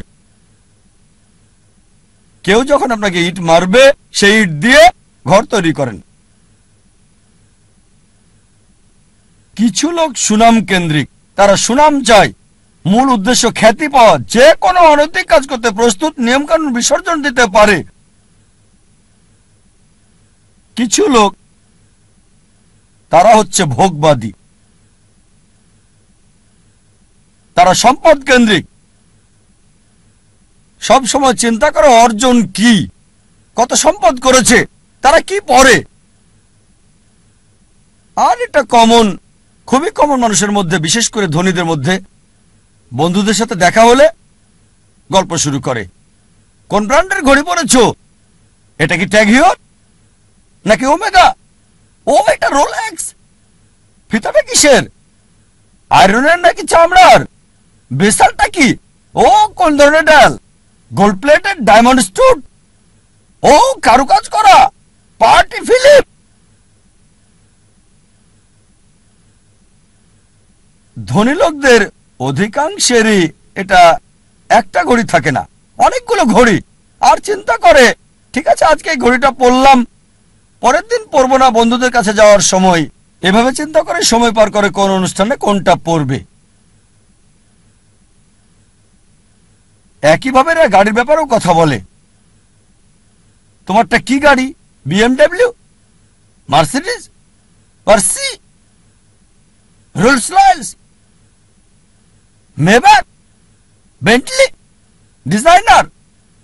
এভাবে সময় কাটায়, প্রায় করে থাকে, যেহেতু এটা তাদের আইডেন্টিটি। এই ঘড়ি না পড়লে তাদের কে চিনবে? এই গাড়িতে না চড়লে, মার্সিডিজ বা বিএমডব্লিউতে না চড়লে তাদের কে চিনবে? এটা আইডেন্টিটি। বড় শহরগুলোতে দেখবেন লোকদের কমন চিত্র। ধনী লোকদের দেখবেন তারা কথা বলে, আপনার ঘড়ি কি, কোন শিপের মালিক, উঁচু লেভেলে কোন জেটের মালিক, আমার ব্যক্তিগত জেট আছে, কতগুলো ইঞ্জিন। লোকজন হয়তো ভাববে আমি কিভাবে এসব খুঁটিনাটি জানি ঘড়ির ব্র্যান্ডের ব্যাপারেও। আপনারা জানেন আমার পেশা, আলহামদুলিল্লাহ, সৌভাগ্য বা দুর্ভাগ্য, আমি যে পেশায় আছি আমি সব শ্রেণীর লোকদের সাথে মিশি, একেবারে ভিখারি থেকে রাজা পর্যন্ত। আল্লাহ আমাকে দয়া করেছেন, ভালো অথবা মন্দ আমি চারপাশের লোকদের সাথে মিশি, ভিখারি থেকে রাজা পর্যন্ত। আর যে সুযোগটা আমি পাই কোন বস্তুবাদীর সাথে যখনই কথা বলি, আমি চেষ্টা করি দাওয়াত দেই, তাদের বলি তোমার ঘড়ির দাম হয়তো $1000 বা $10,000 অথবা $1,00,000, আমার ঘড়ি আমি যেটা পরছি এই ঘড়িটার দাম মাত্র $1,400, $30 কম। অনেক বছর ধরে ব্যবহার করছি, ভালো সার্ভিস দিচ্ছে, একেবারে তোমারটার মতোই। সাধারণ ঘড়ি, দাম মাত্র $1,400।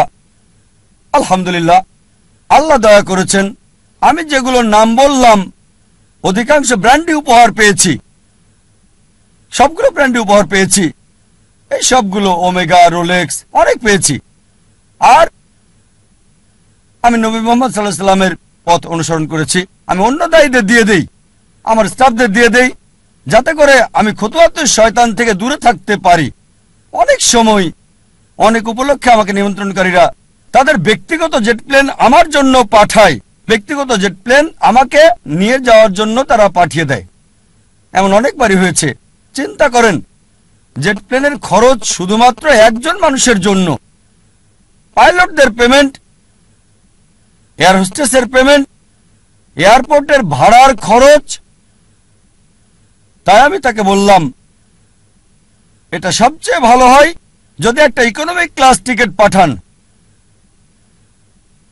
আলহামদুলিল্লাহ, আল্লাহ আমাকে দয়া করেছেন, আমার পরিবারকেও রহমত করেছেন। মাশাআল্লাহ, এই সব গাড়ি কিনতে পারবো, ফার্স্ট ক্লাসে ভ্রমণ করতে পারি, আলহামদুলিল্লাহ। কিন্তু আমি একজন দায়ী, তাই আমি তাকে বললাম এত টাকা খরচ করার চেয়ে বরং একটা ইকোনমিক ক্লাস টিকিট পাঠিয়ে দেন, চলে আসব, বাকি টাকা অন্য কোথাও দান করে দেবেন আল্লাহ সুবহানাহু ওয়া তাআলার পথে। আয়োজকেরও মাশাআল্লাহ নিয়ত স্বচ্ছ হওয়ায় আমাকে বললেন যে আমার জেট প্লেনে কাকে আমি আনতে পাঠাবো, আর কে উত্তম আল্লাহর পথে দায়ী ইচ্ছে। আমি তাকে বললাম ইনশাআল্লাহ আপনার নিয়ত যেহেতু সহি, ইনশাআল্লাহ আল্লাহ আপনাকে পুরস্কার দেবেন। তার নিয়ত ছিল আল্লাহর পথে দায়ীর জন্য ভালো ব্যবস্থা করা, আল্লাহ তাকে পুরস্কার দেবেন। একটা কথা মনে রাখবেন, এর মানে বলছি না যে এই সব কিছু ভোগ বিলাস একেবারে হারাম, সব ক্ষেত্রে এগুলো হারাম তা নয়। জীবনের উদ্দেশ্যটা কি জানতে হবে। এগুলো হারাম হতেও পারে আবার নাও হতে পারে। একটা উদাহরণ দিচ্ছি, মনে করেন আপনার অবস্থান ক্যাটাগরি এ তে, যাদের এসব করার সামর্থ্য নেই, এই দামি ঘড়ি, এই দামি গাড়ি, দামি বাংলো, কিন্তু যদি সে ভিক্ষা করে, যদি ধার করে, চুরি করে বলো না দামি ঘড়ি কেনে, দামি গাড়িতে চড়ে, এটাকে ইসরাফ বলা হয়, এটা হারাম। দ্বিতীয় শ্রেণীর লোক আছে যাদেরকে আল্লাহ সামর্থ্য দিয়েছেন। আল্লাহ কোরআনে বলেছেন সূরা আনাম অধ্যায় 6 আয়াত 71, কিছু লোককে আমি অনেক বেশি প্রাচুর্য দিয়েছি অন্যদের চেয়ে। আল্লাহ বলেন সূরা আনাম অধ্যায় 6 আয়াত 165, আল্লাহ কিছু মানুষকে অন্যের উপর মর্যাদা দিয়েছেন যাতে তিনি তোমাদের পরীক্ষা করতে পারেন।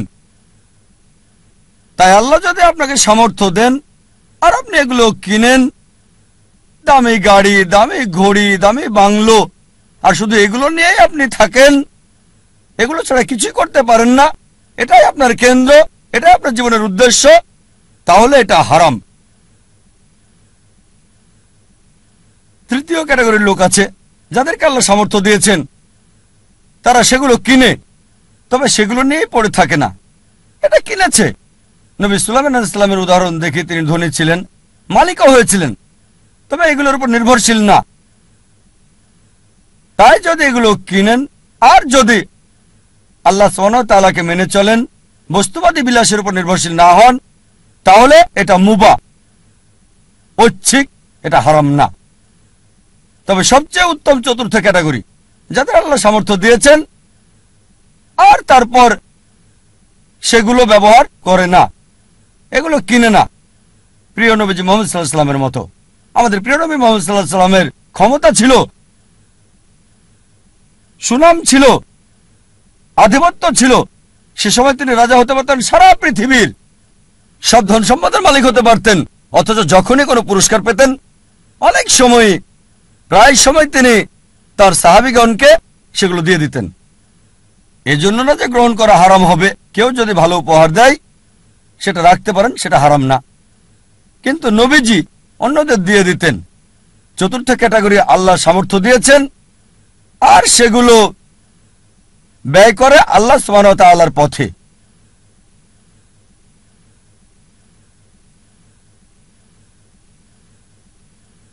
আমাদের গন্তব্য নির্ধারণ করতে হবে, আমাদের কেন্দ্র কোনটি। মানবজাতির জন্য সবচেয়ে গুরুত্বপূর্ণ গন্তব্য আল্লাহ কেন্দ্রিক হতে হবে। তার উদ্দেশ্য, তার লক্ষ্য হতে হবে আল্লাহ সুবহানাহু ওয়া তাআলা এবং সর্বশেষ চূড়ান্ত নবী মুহাম্মদ সাল্লাল্লাহু আলাইহি ওয়াসাল্লাম। আর বিশ্বাস করেন, আল্লাহ কেন্দ্রিক হলে আপনার নিজেকে অবহেলা করতে হবে না, পরিবারকে অবজ্ঞা করতে হবে না, আপনার সমাজকেও না। আল্লাহ কেন্দ্রিক হলে আল্লাহ বলেছেন নিজের যত্ন নাও, রাতে ঘুমাও। আল্লাহ বলেছেন পরিবারের দেখাশোনা করতে। পিতামাতার ব্যাপারে আল্লাহ বলেছেন সূরা ইসরা অধ্যায় 17 আয়াত 23 ও 24 যে আল্লাহ নির্দেশ দিচ্ছেন তাকে ছাড়া কারো ইবাদত করবে না, পিতামাতার সাথে সদ্ব্যবহার করবে, যদি তাদের একজন বা উভয়ই বার্ধক্যপরিণত হয় বিরক্তি প্রকাশ করবে না, এমনকি উফ শব্দটা করবে না। বিনীতভাবে কথা বলো, দয়ার ডানা মেলে দাও, আর দোয়া করো হে আল্লাহ তাদের অনুগ্রহ করো যেভাবে তারা আমাকে শৈশবে লালন করেছেন। তার মানে যদি আল্লাহ কেন্দ্রিক হন, পিতামাতাকে ভালোবাসতে হবে, সম্মান করতে হবে, মান্য করতে হবে। যদি তারা আল্লাহ এবং রাসূলের বিরুদ্ধে যায় সেক্ষেত্রে মানবে না, তারপরও ভালোবাসা সহানুভূতি থাকতে হবে। সূরা লোকমান অধ্যায় 31 আয়াত 14 এবং 15। যদি আল্লাহ কেন্দ্রিক হন তার মানে এই না যে স্ত্রীর খোঁজ খবর নেবেন না। একটা হাদিস আছে প্রিয় নবীজি মুহাম্মদ সাল্লাল্লাহু আলাইহি সাল্লামের, আহমদ ইবনে হাম্বল, হাদিস নাম্বার 7396। আমাদের নবীজি মুহাম্মদ সাল্লাল্লাহু আলাইহি সাল্লাম বলেছেন, মুমিনদের মাঝে সেই সবচেয়ে উত্তম যে তার পরিবারের সাথে ভালো, বিশেষ করে স্ত্রীর সাথে। আল্লাহ কেন্দ্রিক হলে পরিবারকে অবহেলা করতে হবে না, সমাজকে অবহেলা করতে হবে না। আল্লাহ বলেন সূরা মাউন অধ্যায় 107 আয়াত 1 থেকে 7 যে প্রতিবেশীর হক আদায় করো, প্রতিবেশীকে সাহায্য করো। প্রিয় নবী মুহাম্মদ সাল্লাল্লাহু আলাইহি সাল্লাম বলেছেন, এই হাদিসটা আছে সহিহ বুখারীতে ভলিউম 1 বুক অফ ফেথ হাদিস নাম্বার 13, যে সে কখনোই পূর্ণ মুমিন নয় যদি তার ভাইয়ের জন্য তা পছন্দ না করে যা সে নিজের জন্য করে থাকে। তার মানে অন্যদেরও দেখাশোনা করতে হবে। তাই আল্লাহ কেন্দ্রিক হওয়া মানে এই না যে সবকিছুকে অবহেলা করে ভিখারির মতো জীবনযাপন করতে হবে। তবে কেন্দ্র হবে আল্লাহ। আল্লাহ যদি সম্পদ দেন সেই সম্পদকে আল্লাহর রাস্তায় ব্যয় করেন। আল্লাহ সুনাম দিলে আল্লাহর রাস্তায় সেটা ব্যয় করতে হবে। আল্লাহ আপনাকে গুণ দিলে, আল্লাহ আপনাকে অনুগ্রহ দিলে আল্লাহর রাস্তায় সেটাকে ব্যয় করেন। সবচেয়ে বড় উদাহরণ, রোল মডেল, যে মানুষটি সম্পূর্ণভাবে আল্লাহ কেন্দ্রিক ছিলেন, সর্বশেষ এবং চূড়ান্ত নবী মুহাম্মদ সাল্লাল্লাহু আলাইহি সাল্লাম। আমাদের প্রিয় নবী মুহাম্মদ সাল্লাল্লাহু আলাইহি সাল্লাম সবচেয়ে বড় উদাহরণ। তিনি সবকিছুতে আল্লাহ কেন্দ্রিক ছিলেন। আর তিনি শুধু মুসলিম জাতির জন্যই আসেননি, সমগ্র মানব জাতির জন্য রহমত স্বরূপ। আল্লাহ কোরআনে বলেন সূরা আম্বিয়া অধ্যায় 21 আয়াত 107, ওয়ামা আরসালনাকা ইল্লা রাহমাতাল লিল আলামিন, আমি তো তোমাকে অবশ্যই সমগ্র মানব জাতির রহমত হিসেবে প্রেরণ করেছি, সমগ্র সৃষ্টির রহমত হিসেবে, সমগ্র পৃথিবীর জন্য রহমত। একজন মানুষের জন্য সবচেয়ে ভালো উদাহরণ, যার জীবনের সবচেয়ে ভালো উদ্দেশ্য ছিল। মানব জাতির সবচেয়ে বড় উদাহরণ একজন মানুষের জন্য, বর্বর জাতিকে যিনি মানব জাতিতে রূপান্তরিত করেছেন, যে মানুষটা মানব জাতিকে বদলে দিয়েছিলেন। আর ইতিহাস পড়লে ঘন্টা দিন একসাথে বলে যেতে পারবেন। মুসলিমরা কি বলছে সেটা বাদ দেন, নবীজি মুহাম্মদ সাল্লাল্লাহু আলাইহি সাল্লাম সম্পর্কে শত শত অমুসলিমের কথার উদ্ধৃতি দিতে পারবেন যারা নবীজির প্রশংসা করেছেন। এখানে কয়েকটা উদাহরণ দিচ্ছি। জর্জ বার্নার্ড শ, তিনি বলেছেন মুহাম্মদ সাল্লাল্লাহু আলাইহি সাল্লাম সম্পর্কে যে আমি তার সম্পর্কে পড়েছি, মানে নবী মুহাম্মদ সাল্লাল্লাহু আলাইহি সাল্লাম, আর আমার মতে নিরপেক্ষ অবস্থান থেকে বললে তাকে মানবতার রক্ষাকারী বলা উচিত। George Bernard Shaw. Thomas Carlyle বিখ্যাত ঐতিহাসিক ছিলেন, তিনি একজন ইউরোপিয়ান অমুসলিম। তার লেখা একটা বই হিরোজ অ্যান্ড হিরো ওয়ারশিপ, তিনি বীরদের ইতিহাস তুলে ধরেছেন। আর এক নম্বর হিরো, একজন বীর নবী, তিনি ঈসা আলাইহিস সালাম ছিলেন না, তিনি মুসা আলাইহিস সালাম ছিলেন না, দাউদ আলাইহিস সালাম ছিলেন না, সুলাইমান আলাইহিস সালাম ছিলেন না, তিনি ছিলেন মুহাম্মদ সাল্লাল্লাহু আলাইহি সাল্লাম। চিন্তা করেন, থমাস কার্লাইল একজন ইউরোপিয়ান, একজন খ্রিস্টান, তিনি এক নাম্বার বীর নবী হিসেবে রেখেছেন নবী মুহাম্মদ সাল্লাল্লাহু আলাইহি সাল্লামকে। আমরা লা মার্টিনের কথা বলতে পারি। লা মার্টিন ছিলেন বিখ্যাত ঐতিহাসিক, তিনি ফরাসি, বই লিখেছেন দ্য হিস্টোরি অব দ্য টক্স। তিনি লিখেছেন, যদি উদ্দেশ্যের মহানুভবতা, সামর্থ্যের সীমাবদ্ধতা আর অসাধারণ ফলাফল, এই তিনটি বিষয় একজন ব্যক্তির মহত্ব নির্ণয়ের মাপকাঠি হয়, আধুনিক ইতিহাসে কাউকে পাওয়া যাবে না যে নিজেকে তুলনা করবে নবী মুহাম্মদ সাল্লাল্লাহু আলাইহি সাল্লামের সাথে। উদ্দেশ্যের মহানুভবতা, সামর্থ্যের সীমাবদ্ধতা আর অসাধারণ ফলাফল, এই তিনটি বিষয় হচ্ছে একজন মানুষের মহত্ত্ব যাচাইয়ের মাপকাঠি। মানব ইতিহাসে এমন কাউকে দেখি না আধুনিক ইতিহাসে যে মুহাম্মদ সাল্লাল্লাহু আলাইহি সাল্লামের কাছাকাছি যাবে। তারপর আরো লিখেছেন, মানব জাতির সকল গুণাবলীতে কোন মানুষই নিজেকে নবী মুহাম্মদ সাল্লাল্লাহু আলাইহি সাল্লামের সাথে তুলনা করতে পারবে না। মাইকেল এইচ হার্ট, বিখ্যাত ঐতিহাসিক, একটা বই লিখেছেন, মানব ইতিহাসে সবচেয়ে প্রভাবশালী 100 ব্যক্তি আদম আলাইহিস সালাম থেকে শুরু করে বর্তমান সময় পর্যন্ত, আর 1 নম্বর অবস্থানে রেখেছেন নবী মুহাম্মদ সাল্লাল্লাহু আলাইহি সাল্লামকে। মানব ইতিহাসে সবচেয়ে প্রভাবশালী মানুষ আদম আলাইহিস সালাম থেকে শুরু করে বর্তমান পর্যন্ত নবী মুহাম্মদ সাল্লাল্লাহু আলাইহি সাল্লাম। আর লিখেছেন তিনি, আমার পছন্দ মুহাম্মদ সাল্লাল্লাহু আলাইহি সাল্লামকে 1 নম্বরে রাখা দেখে অনেক মানুষই এটা মানতে চাইবেন না, অনেকেই স্বীকার করতে চাইবেন না, অনেক মানুষই এটা মানতে চাইবেন না। তবে যে কারণে আমি নবী মুহাম্মদ সাল্লাল্লাহু আলাইহি সাল্লামকে 1 নম্বরে রেখেছি তা হলো তিনি ইতিহাসের একমাত্র ব্যক্তি যিনি ধর্মীয় ক্ষেত্রে সফল মানুষ ছিলেন, পাশাপাশি অন্যান্য ক্ষেত্রেও।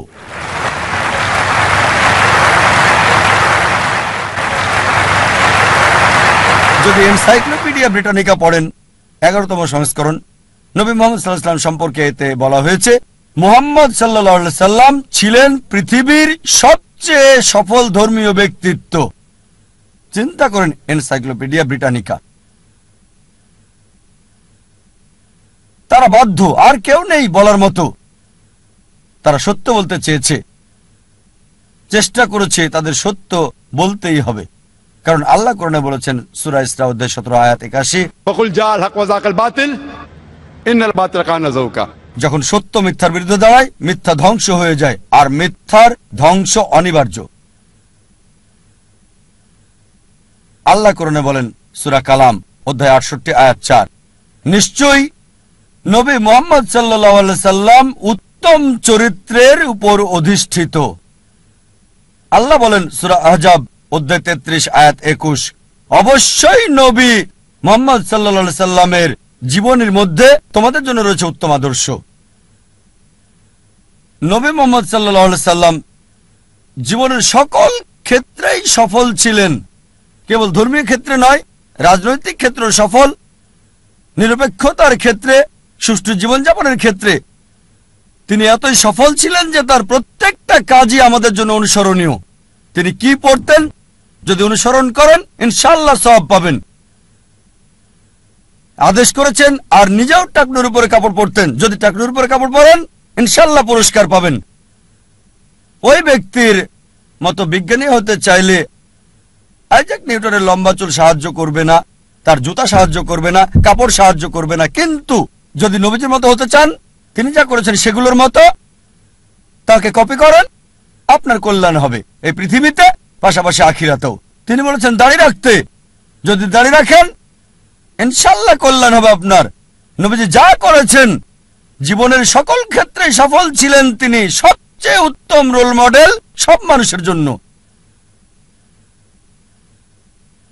ইসলামের ইতিহাসে আরো কয়েকজন রোল মডেল, তারা হলেন আল আশারে মুবাশশিরা, সেই 10 জন যারা জান্নাতে সুসংবাদ পেয়েছেন। এটা আছে সুনান তিরমিজি ভলিউম নাম্বার 4 হাদিস নাম্বার 1171। নবীজি 10 জনের নাম উল্লেখ করে গেছেন, আবু বকর সিদ্দিক, ওমর বিন আল খাত্তাব, উসমান বিন আফফান, আলী ইবনে আবি তালিব, তালহা বিন উবাইদুল্লাহ, জুবাইর বিন আওয়াম, আব্দুর রহমান বিন আউফ, সাদ বিন আবি ওয়াক্কাস, সাদ বিন জায়েদ, আবু উবাদা ইবনে আল জারাহ। এই 10 জন লোককে বেহেশতের সুসংবাদ দিয়েছেন নবী মুহাম্মদ সাল্লাল্লাহু আলাইহি সাল্লাম। ইতিহাসে আরো অনেক রোল মডেল রয়েছেন, এখানে বিস্তারিত বলার সময় নেই। অনেক মহিলা রয়েছেন যারা রোল মডেল। সবচেয়ে বড় উদাহরণ মা মরিয়ম, যিশু আলাইহিস সালামের মা, আল্লাহ কোরআনে বলেন সূরা আল ইমরান অধ্যায় 3 আয়াত 42, وإذ قالت الملائكة يا مريم আর ফেরেশতা এসে বলল, হে মরিয়ম, إن الله اصطفاكِ وطهركِ واصطفاكِ على نساء العالمين। আল্লাহ তোমাকে বাছাই করেছেন আর পবিত্র করেছেন আর তোমাকে মনোনীত করেছেন সব নারীদের মধ্যে। মরিয়ম আলাইহিস সালাম তাকে মনোনীত করা হয়েছে পৃথিবীর সব নারীদের মধ্যে। এছাড়াও আসিয়ার কথা বলা যায়, আল্লাহ তাকে শান্তিতে রাখুন, ফিরাউনের স্ত্রী ছিলেন।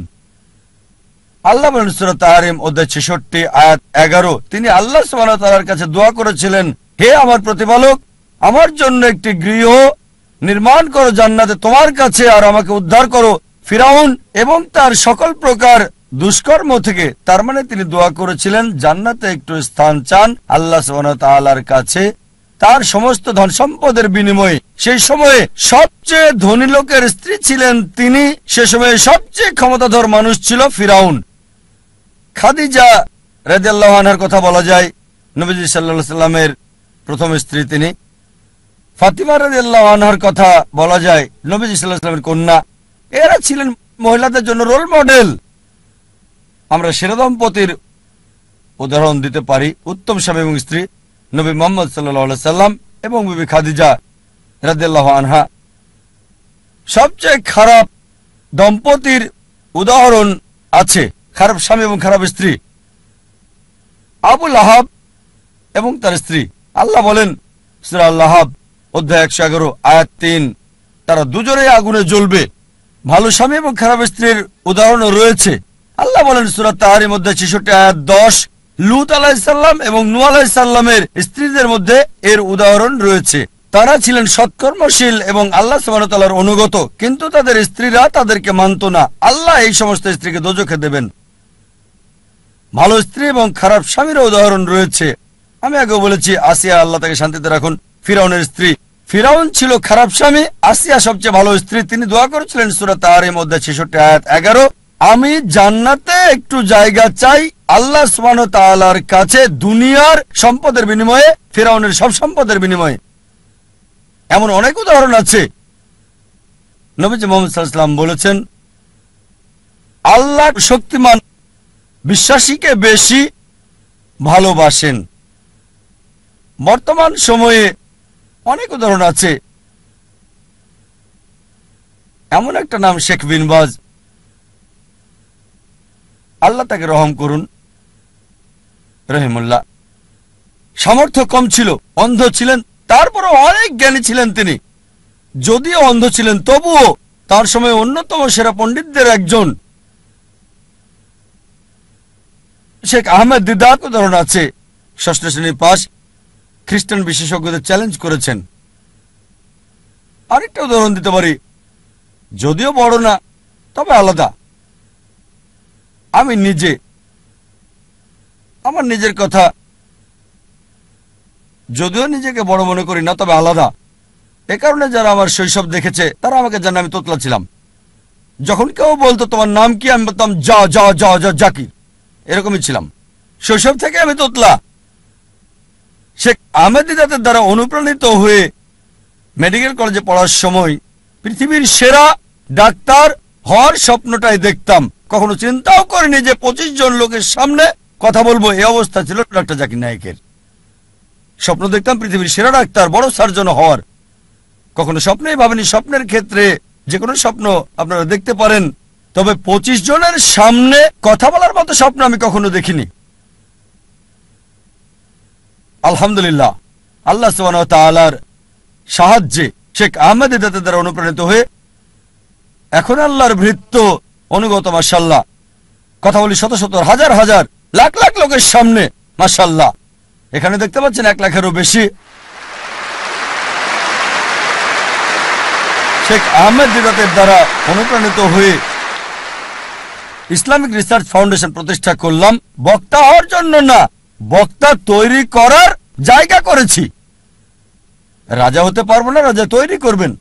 আমি বক্তা হতে পারবো না, তাই বক্তা তৈরির জন্য অর্গানাইজেশন করেছি। আল্লাহর পরিকল্পনা ছিল, প্রথম বক্তা কথা বলতে পারছিলেন না, আমি বাধ্য হয়ে মঞ্চে গেলাম। আর বুঝতে পারলাম দাওয়ার কাজ করছি, অমুসলিমদের সাথে মুখে জড়তা নেই। যখন মুসলিমদের সাথে কথা বলছি তখন আছে, অমুসলিমদের সাথে কথা বললে তোতলাই না আমি। যখন স্টেজে যাই, সাধারণত স্টেজে গেলে মানুষ তোতলায়, আলহামদুলিল্লাহ আল্লাহ সুবহানাহু ওয়া তাআলার রহমতে আমি স্টেজে গিয়ে তোতলাইনি। তিনি দয়া করেছেন, আমাকে শরীরের ডাক্তার না করে আত্মার ডাক্তার করেছেন। আর শেখ আহমেদ দিদাত, আমি তাকে বললাম, আঙ্কেল 1987 সালে প্রথম দেখা করি, আমি তার ড্রাইভার ছিলাম, চালক, যেখানে যেতেন আমি নিয়ে যেতাম যাতে সময়টা বেশি পাই। বললাম, আঙ্কেল আপনি কেন এত এগ্রেসিভ? তিনি বললেন, বাবা আমি এগ্রেসিভ না, আমি মিলিট্যান্ট। শয়তানের সাথে দুইভাবে যুদ্ধ করা যায়, পানি দিয়ে অথবা আগুন দিয়ে। আমি আগুন বেছে নিয়েছি। এটা ছিল তার উত্তর। আমি যখন দেওয়া শুরু করলাম, তার ম্যাটেরিয়াল ব্যবহার করতাম, তবে নরম হয়ে থাকতাম, খুব নরম, খুব দয়ালু, কোনো ফলাফল নাই। মেডিকেল কলেজে দাওয়া দিতাম, তারপর মিলিট্যান্ট হলাম, শেখ দিদাতের চেয়ে বেশি মিলিট্যান্ট। হায় আল্লাহ, কি পেলাম! মুসলিম বন্ধুরা সব দৌড়িয়ে পালিয়ে যেত, আর আমি অমুসলিমদের সাথে একা। মিলিট্যান্ট হওয়ার একই ফলাফল পেলাম। মাশাআল্লাহ, আল্লাহ আমাকে পথ দেখিয়েছেন। স্টেজে এসে আমি নরম হয়ে যাই, এত নরম হই যে প্রশ্নকারীরা গালমন্দ করলে আমি হাসতাম। শেখ আহমেদ দিদাত আমাকে দিলেন টাইটেল, প্রথমে দিলেন দিদাত প্লাস, তারপর আবার যখন দেখা হলো, বাবা তারা তোমাকে গালমন্দ করছে, অভিশাপ দিচ্ছে, তুমি হাসছো, আবার টাইটেল দিলেন। আমার যা করতে লেগেছে 40 বছর, তুমি তা করে ফেলেছো 4 বছরে। আর আলহামদুলিল্লাহ, যদি আমার ব্যাপারে দেখেন, আমার পছন্দটা, আমি এমন লোক যে সব সময় চেয়েছি সেরাটা, কখনোই 2 নম্বরটা চাইনি, সেরাটা। শৈশব থেকে সেরাটা বাছাই করেছি। এখন আমি আমার আকাঙ্ক্ষাকে আল্লাহ সুবহানাহু ওয়া তাআলার দিকে ফিরিয়েছি।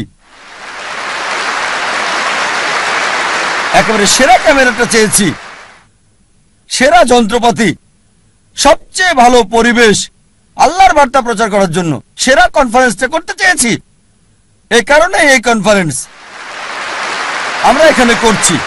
ধরেন গ্র্যামি অ্যাওয়ার্ডস এবং অস্কার অ্যাওয়ার্ডস, এদের উদ্দেশ্যটা হারাম, তবে তাদের প্রযুক্তি প্রশংসা করার মতো। বললাম, কেন আমরা করতে পারবো না আল্লাহ সুবহানাহু ওয়া তাআলার জন্য? উদ্দেশ্য ভিন্ন, আল্লাহ সুবহানাহু ওয়া তাআলাকে খুশি করা। পৃথিবীকে দেখাতে চাই যে আমরা মুসলিমরাও আলহামদুলিল্লাহ করতে পারি। এমন না যে এগুলো ছাড়া দেওয়া হবে না, হবে। আমরা দেখাতে চাই যে আমরা আল্লাহ সুবহানাহু ওয়া তাআলার জন্য সেরাটা চাই, সবচেয়ে ভালো অফিস করতে চেয়েছি। এজন্য সবচেয়ে ভালো অফিস করেছি, ব্যবহার করেছি ইটালিয়ান মার্বেল। আমার অফিসে ইটালিয়ান মার্বেল, ইসলামিক রিসার্চ ফাউন্ডেশনে আমার বাড়িতে ইটালিয়ান মার্বেল নাই। কেন? যে স্থানে মানুষ আল্লাহ সম্পর্কে জানতে আসে, তাদের সেরাটা দিতে চেয়েছি। সে সময় 1990-এর দিকে ইন্ডিয়াতে ইটালিয়ান মার্বেল মুসলিম অফিসে শুনি নাই, সামান্য দিয়ে শুরু। আমাদের অফিস ছিল মাত্র 20 থেকে 25 বর্গ মিটারের, 25 বর্গ মিটার অফিস ছিল, একজন কর্মচারী।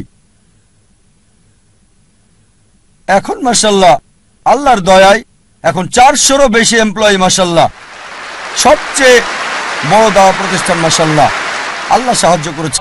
স্কুলে আমি ভালো বিতার্কিক ছিলাম, খুবই ভালো। উদ্দেশ্য কি ছিল? বিতর্কে জয়ী হওয়া। উদ্দেশ্য পরিবর্তন করেছি, দিন প্রচারের চেষ্টা করছি, সত্য দিন, ফলাফল পাচ্ছি। প্রথমে আমি ঘুমাতাম 5 ঘন্টা 6 ঘন্টা মেডিকেলের সময়, এখন ঘুমাই মাত্র 3 ঘন্টা আল্লাহর জন্য। আর আমার সবসময় চেষ্টা ছিল পৃথিবীতে ভিন্ন কিছু বা সেরা কিছু করা, দুটো যে কোনো একটা। মাশাআল্লাহ, একটা ভিন্ন চ্যানেল শুরু করলাম তুলনামূলক ধর্মতত্ত্বের উপর। আল্লাহ এটাকে পৃথিবীর সবচেয়ে জনপ্রিয় চ্যানেল করেছেন, 100 মিলিয়নেরও বেশি দর্শক, মাশাআল্লাহ। 1-2 বছর পর চালু করেছি নতুন চ্যানেল পিস টিভি উর্দু। গত কনফারেন্সে ঘোষণা করেছিলাম ইনশাআল্লাহ জুন অথবা জুলাইয়ের মধ্যে চালু করব নতুন চ্যানেল, এবং আল্লাহ সাহায্য করেছেন। 19 জুন চালু করেছি নতুন চ্যানেল পিস টিভি উর্দু।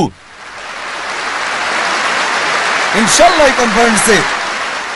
এই কনফারেন্সের শেষ দিনে ইনশাআল্লাহ যদি আল্লাহ চান, ঘোষণা দিতে চাই চালু করতে যাচ্ছি 3য় চ্যানেল পিস টিভি বাংলা।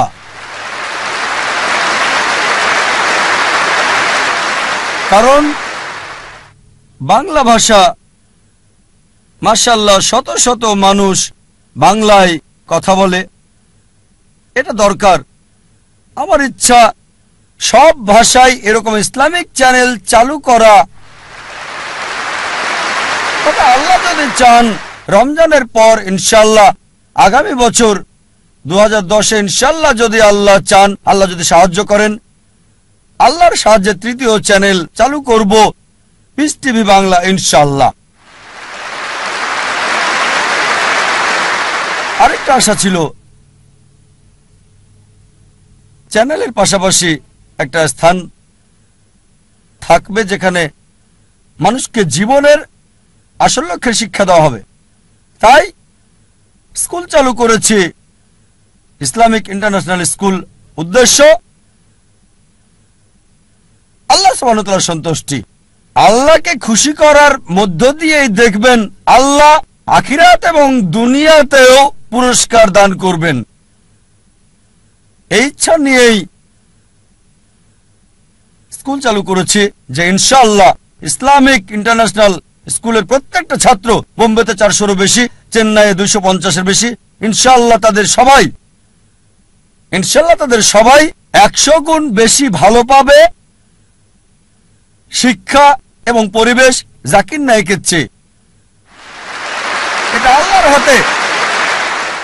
তিনি জাকির নায়েক বানাবেন কি তারও বেশি। তবে আমাদের উদ্দেশ্য তাদের ভিত্তি করে দেওয়া, ফাউন্ডেশন দেয়া, যেখানে 100 গুণ ভালো সেবা পাবে, ট্রেনিং পাবে, ভিডিও পাবে, পরিবেশ জাকির নায়েকের চেয়ে। এটা আল্লাহর হাতে, তিনি বানাবেন কিনা। একটা উদাহরণ দিচ্ছি আমি। আমার ছেলে ফারিক নায়েক, আপনারা চেনেন মাশাআল্লাহ। আপনাদের বলেছিলাম গতকালের আগের দিনের লেকচারে, আমি ভাষা হিসেবে আরবি জানি না। আমি বলেছি আমার ছেলেকে আরবি শেখাবো ইনশাআল্লাহ। লুগা ফুসা স্কুলের সব ছাত্রকে শিখিয়েছি মাশাআল্লাহ। আমার ছেলে যখন স্কুল শুরু হয় মাশাআল্লাহ সে ছিল সেরা খেলোয়াড়, ট্রফি পায়। একবার না, দুইবার না, 3 বার না, 4 বার না, টানা 5 বার পেয়েছে সে। আমার আনন্দ হয়, ভালোও লাগে, কারণ সে অভ্যস্ত। যখন আমি স্কুলে ছিলাম, যখন স্কুলে পড়তাম, আমিও চাইতাম প্রথম হতে, স্বর্ণপদক পেতে, যেটা ছিল আমার উদ্দেশ্য। দেখবেন তরুণরা 100 মিটার দৌড়ে প্রথম হয়, স্কুলে কখনো গোল্ড মেডেল পায়নি। যখন কলেজে গেলাম তখন মাশাআল্লাহ বুঝতে পারলাম যে আমি বড় দৌড়বিদ, আর গোল্ড মেডেলও পেলাম মেডিকেল কলেজে 10 কিলোমিটার। তখন আমার মনে হলো গোল্ড মেডেল অপ্রয়োজনীয়। ভালো, দেখতে ভালো, গোল্ড মেডেল আসলে কি? 10 কিলোমিটার লোকজন দেখে, আসলে বড় কিছু না। তারপর শেখ আহমেদ দিদাতকে দেখলাম, এই মানুষটি আমার লক্ষ্যকেন্দ্র পরিবর্তন করেছে। আর এভাবে মাশাআল্লাহ তিনি আমাকে বললেন, বাবা আমি খ্রিস্টান ধর্ম এবং ইসলামের উপর গবেষণা পড়াশোনা করেছি, তুমি অন্যগুলো পড়ে দেখো। খ্রিস্টান ধর্মের সবকিছু প্লেটে সাজানো খাবার মতো, শেখ দিদাত এগুলোকে পাত্রে সাজানো খাবার মতো করে রেখেছে, কেকের মতো। আহমেদ দিদাতের বই পড়লে পোপদের সাথে বিতর্ক করতে পারবেন। তারপর আমি হিন্দু ধর্ম, শিখ ধর্ম, জৈন ধর্ম, বিজ্ঞান, অন্যান্য বিষয়ে পড়লাম। মাশাআল্লাহ শেখ দিদাতের লেকচার দর্শক দেখে অভিভূত আমি। সবচেয়ে বেশি দর্শক হয়েছিল বার্মিংহামে, 12,000 মানুষ ছিল। মাশাআল্লাহ, আল্লাহ সুবহানাহু ওয়া তাআলা মাশাআল্লাহ তিনি রাস্তা খুলে দিয়েছেন। আল্লাহর সাহায্যে মাশাআল্লাহ আমার ছেলে কোরআনে হাফেজ হয়েছে 13 বছর বয়সে। একটা ব্যতিক্রম, 1 বছরে সপ্তাহে 5 দিন, অসাধারণ। লোকজন বলে জাকির ক্রেজি, প্রতিদিন 1 ঘন্টা, সপ্তাহে 5 দিন, বছরে 9 মাস, অসম্ভব। আমাদের স্কুলের অধিকাংশ ছাত্র ছাত্রী 2.5 বছর থেকে 4 বছরে হেফজ শেষ করে, তাদের মধ্যে একজন আমার ছেলে। তারপর সে ব্ল্যাক বেল্ট পেল তাইকোন্ডোতে। তবে যে বিষয়টা আমাকে বেশি আনন্দ দিয়েছে সেটা হচ্ছে তার পাবলিক লেকচার। 8 বছর বয়সে ছোট লেকচার, 10 মিনিট 15 মিনিট, 50,000 1 লাখ দর্শকের সামনে আমার লেকচারের আগে। আর আমি প্রথম লেকচার দেই, পাবলিক লেকচার, 27-28 বছর বয়সে। লোকজন বলতো, ও এত কম বয়সে 28 বছর। আমিও ভাবতাম 28 বছর। শেখ দিদাত 60-70-এ, আমি 28 বছরে। আমি খুব খুশি। আর আমার ছেলে প্রথম দীর্ঘ পাবলিক লেকচার, যেটা 1 ঘন্টা 15 মিনিটেরও বেশি, 119টা উদ্ধৃতি, 56টা কোরআন থেকে, 52টা বাইবেল থেকে, আর 11টা হাদিস আরবি সহ, মাত্র 14 বছর বয়সে। আমার অর্ধেক। আমি খুবই আনন্দিত। মাশাআল্লাহ, 1 ঘন্টা 15 মিনিট, 119টা উদ্ধৃতি, কোনো নোট ছাড়া। এই বছর মাশাআল্লাহ আবার লেকচার দিয়েছে। এই গত সপ্তাহের রোববারে লেকচারটা দিয়েছে, এই রোববারে আবারও দিয়েছে। Misconception about Islam, concept of god. ইনশাআল্লাহ ইনশাআল্লাহ আল্লাহ সুবহানাহু ওয়া তাআলার কাছে দোয়া করি যেন তার প্রচেষ্টাকে কবুল করেন। সব সময় বলি, আমার ছেলেকে বলি, আল্লাহ তোমাকে সামর্থ্য দিয়েছেন, তবুও তোমার চাহিদাকে ছোট করে রাখো, চাহিদা কম করে রাখো। কেন? তোমার এই প্রাচুর্য নাও থাকতে পারে। তোমার উদ্দেশ্য হচ্ছে দাওয়া। আর আল্লাহ তাআলা কোরআনে বলেছেন, সূরা ফুসিলাত 41 আয়াত 33, ومن أحسن قولا ممن دعا إلى الله وعمل صالحا وقال إنني من المسلمين। তার কথার চেয়ে কার কথা উত্তম, যে মানুষকে আল্লাহর দিকে আহ্বান করে আর বলে আমি মুসলিমদেরই একজন। কেন বলে, আমার মনে আছে বিয়ের সময় স্ত্রীকে বললাম যে আমি একজন ডাক্তার, মাসে তোমাকে 4,000 টাকা হয়তো দিতে পারবো। 4,000 টাকা $100 কম। আমি 4,000 টাকা প্রতি মাসে দিতে পারবো। যদি বিয়ে করতে চাও তাহলে আমাকে বিয়ে করতে পারো। মাশাআল্লাহ, সে কলেজের টিচার ছিল, যা বলেছিলাম তার চেয়ে বেশি আয় করত। সেও দায়ী ছিল। মাশাআল্লাহ, তাই ছেলেকে বলি চাহিদা কম করে রাখতে। যেমন যদি ফ্লোরে ঘুমিয়ে অভ্যস্ত থাকে, সমস্যা মোকাবেলায় যদি আত্মত্যাগ করতে হয়, তাহলেও দাওয়া চালিয়ে যাওয়া সহজ হবে। বিলাসিতায় অভ্যস্ত থাকলে আর প্রাচুর্য শেষ হয়ে গেলে তোমার দাওয়ার কাজ চালিয়ে যেতে পারবে। মাশাআল্লাহ, আমি দেখেছি আমার ছেলে 7 স্টার হোটেলে ফ্লোরে শুয়ে ঘুমিয়েছে। অল্প বয়সে শিক্ষা দিতে হয়, সংগ্রামের মোকাবেলা করতে শিখবে। সোনার চামচ মুখে দেবে না, যা আল্লাহ সুবহানাহু ওয়া তাআলার উদ্দেশ্যের দিকে তাকে বাধা দেবে। আমি লেকচার শেষ করতে চাই। জীবনের উদ্দেশ্য অর্জনের বিষয়গুলোকে সাজিয়ে আপনার জীবনের বিভিন্ন স্তরে কোন দিকে আছেন সেটা দেখতে হবে। 6টা পয়েন্ট দেওয়ার আগে আরেকটা কথা বলি। যখন লোকজন আমাদের স্কুলে বাচ্চা ভর্তি করে, আমি তাদের জিজ্ঞেস করি উত্তম সময় কোনটা, ভালো সময় কোনটা আপনার সন্তানের ভবিষ্যৎ নিয়ে চিন্তা ভাবনার, কোনটা ভালো সময় আপনার সন্তানের ভবিষ্যৎ কি হবে, সে কি করবে। অনেকে বলেন যখন সে কলেজে যায়, কেউ বলেন না যখন স্কুলে ভর্তি হয়, কেউ বলে না যখন কিন্ডারগার্টেনে ভর্তি হয়।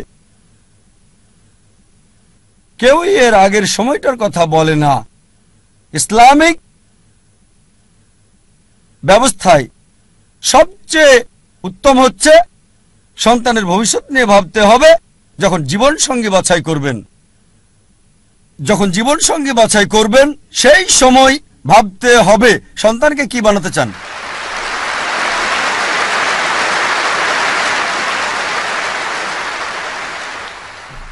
কারণ তার মা বাবা পিতামাতা তাদের আসল শিক্ষক। প্রথমে আপনাকে ভাবতে হবে, সেটা আসল সময়, আপনাকে সন্তানের ভবিষ্যৎ নিয়ে ভাবতে হবে। জীবনের উদ্দেশ্যগুলো সংক্ষেপে বলছি, যা একজন মানুষকে ভাবতে হয়।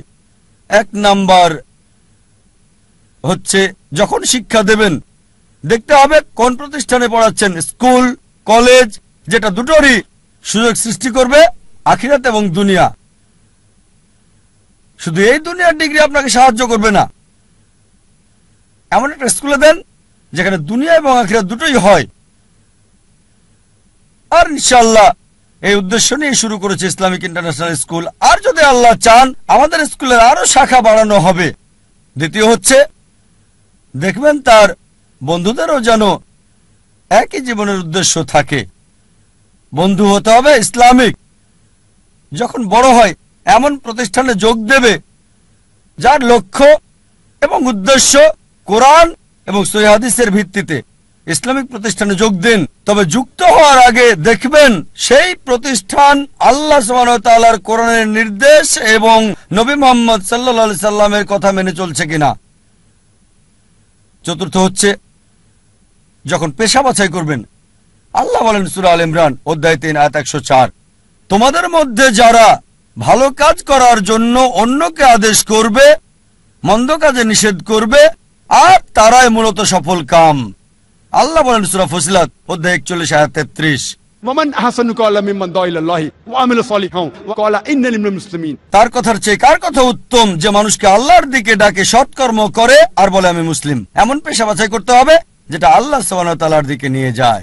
আল্লাহ সুবহানাহু ওয়া তাআলার বার্তা পৌঁছে দেওয়া তার চেয়ে আর কখনো কোনো ভালো পেশা হতে পারে না। 5 নম্বর, একই উদ্দেশ্য আছে এমন জীবন সঙ্গী বাছাই করতে হবে, একই লক্ষ্য আল্লাহ এবং তার রাসূল, আল্লাহ কেন্দ্রিক। আর 6 নম্বর পয়েন্ট কোরআনের আয়াত দিয়ে আলোচনা শেষ করতে চাই। সূরা আনাম অধ্যায় 6 আয়াত 162 বলা হয়েছে, ইন্না সালাতি ওয়া নুসুকি ওয়া মাহইয়ায়া ওয়া মামাতি লিল্লাহি রাব্বিল আলামিন। আমার নামাজ, আমার কুরবানি, আমার জীবন, আমার মৃত্যু আল্লাহর জন্য, বিশ্ব ব্রহ্মাণ্ডের মালিকের জন্য। ওয়া আখিরু দাওয়ানা আলহামদুলিল্লাহি রাব্বিল আলামিন।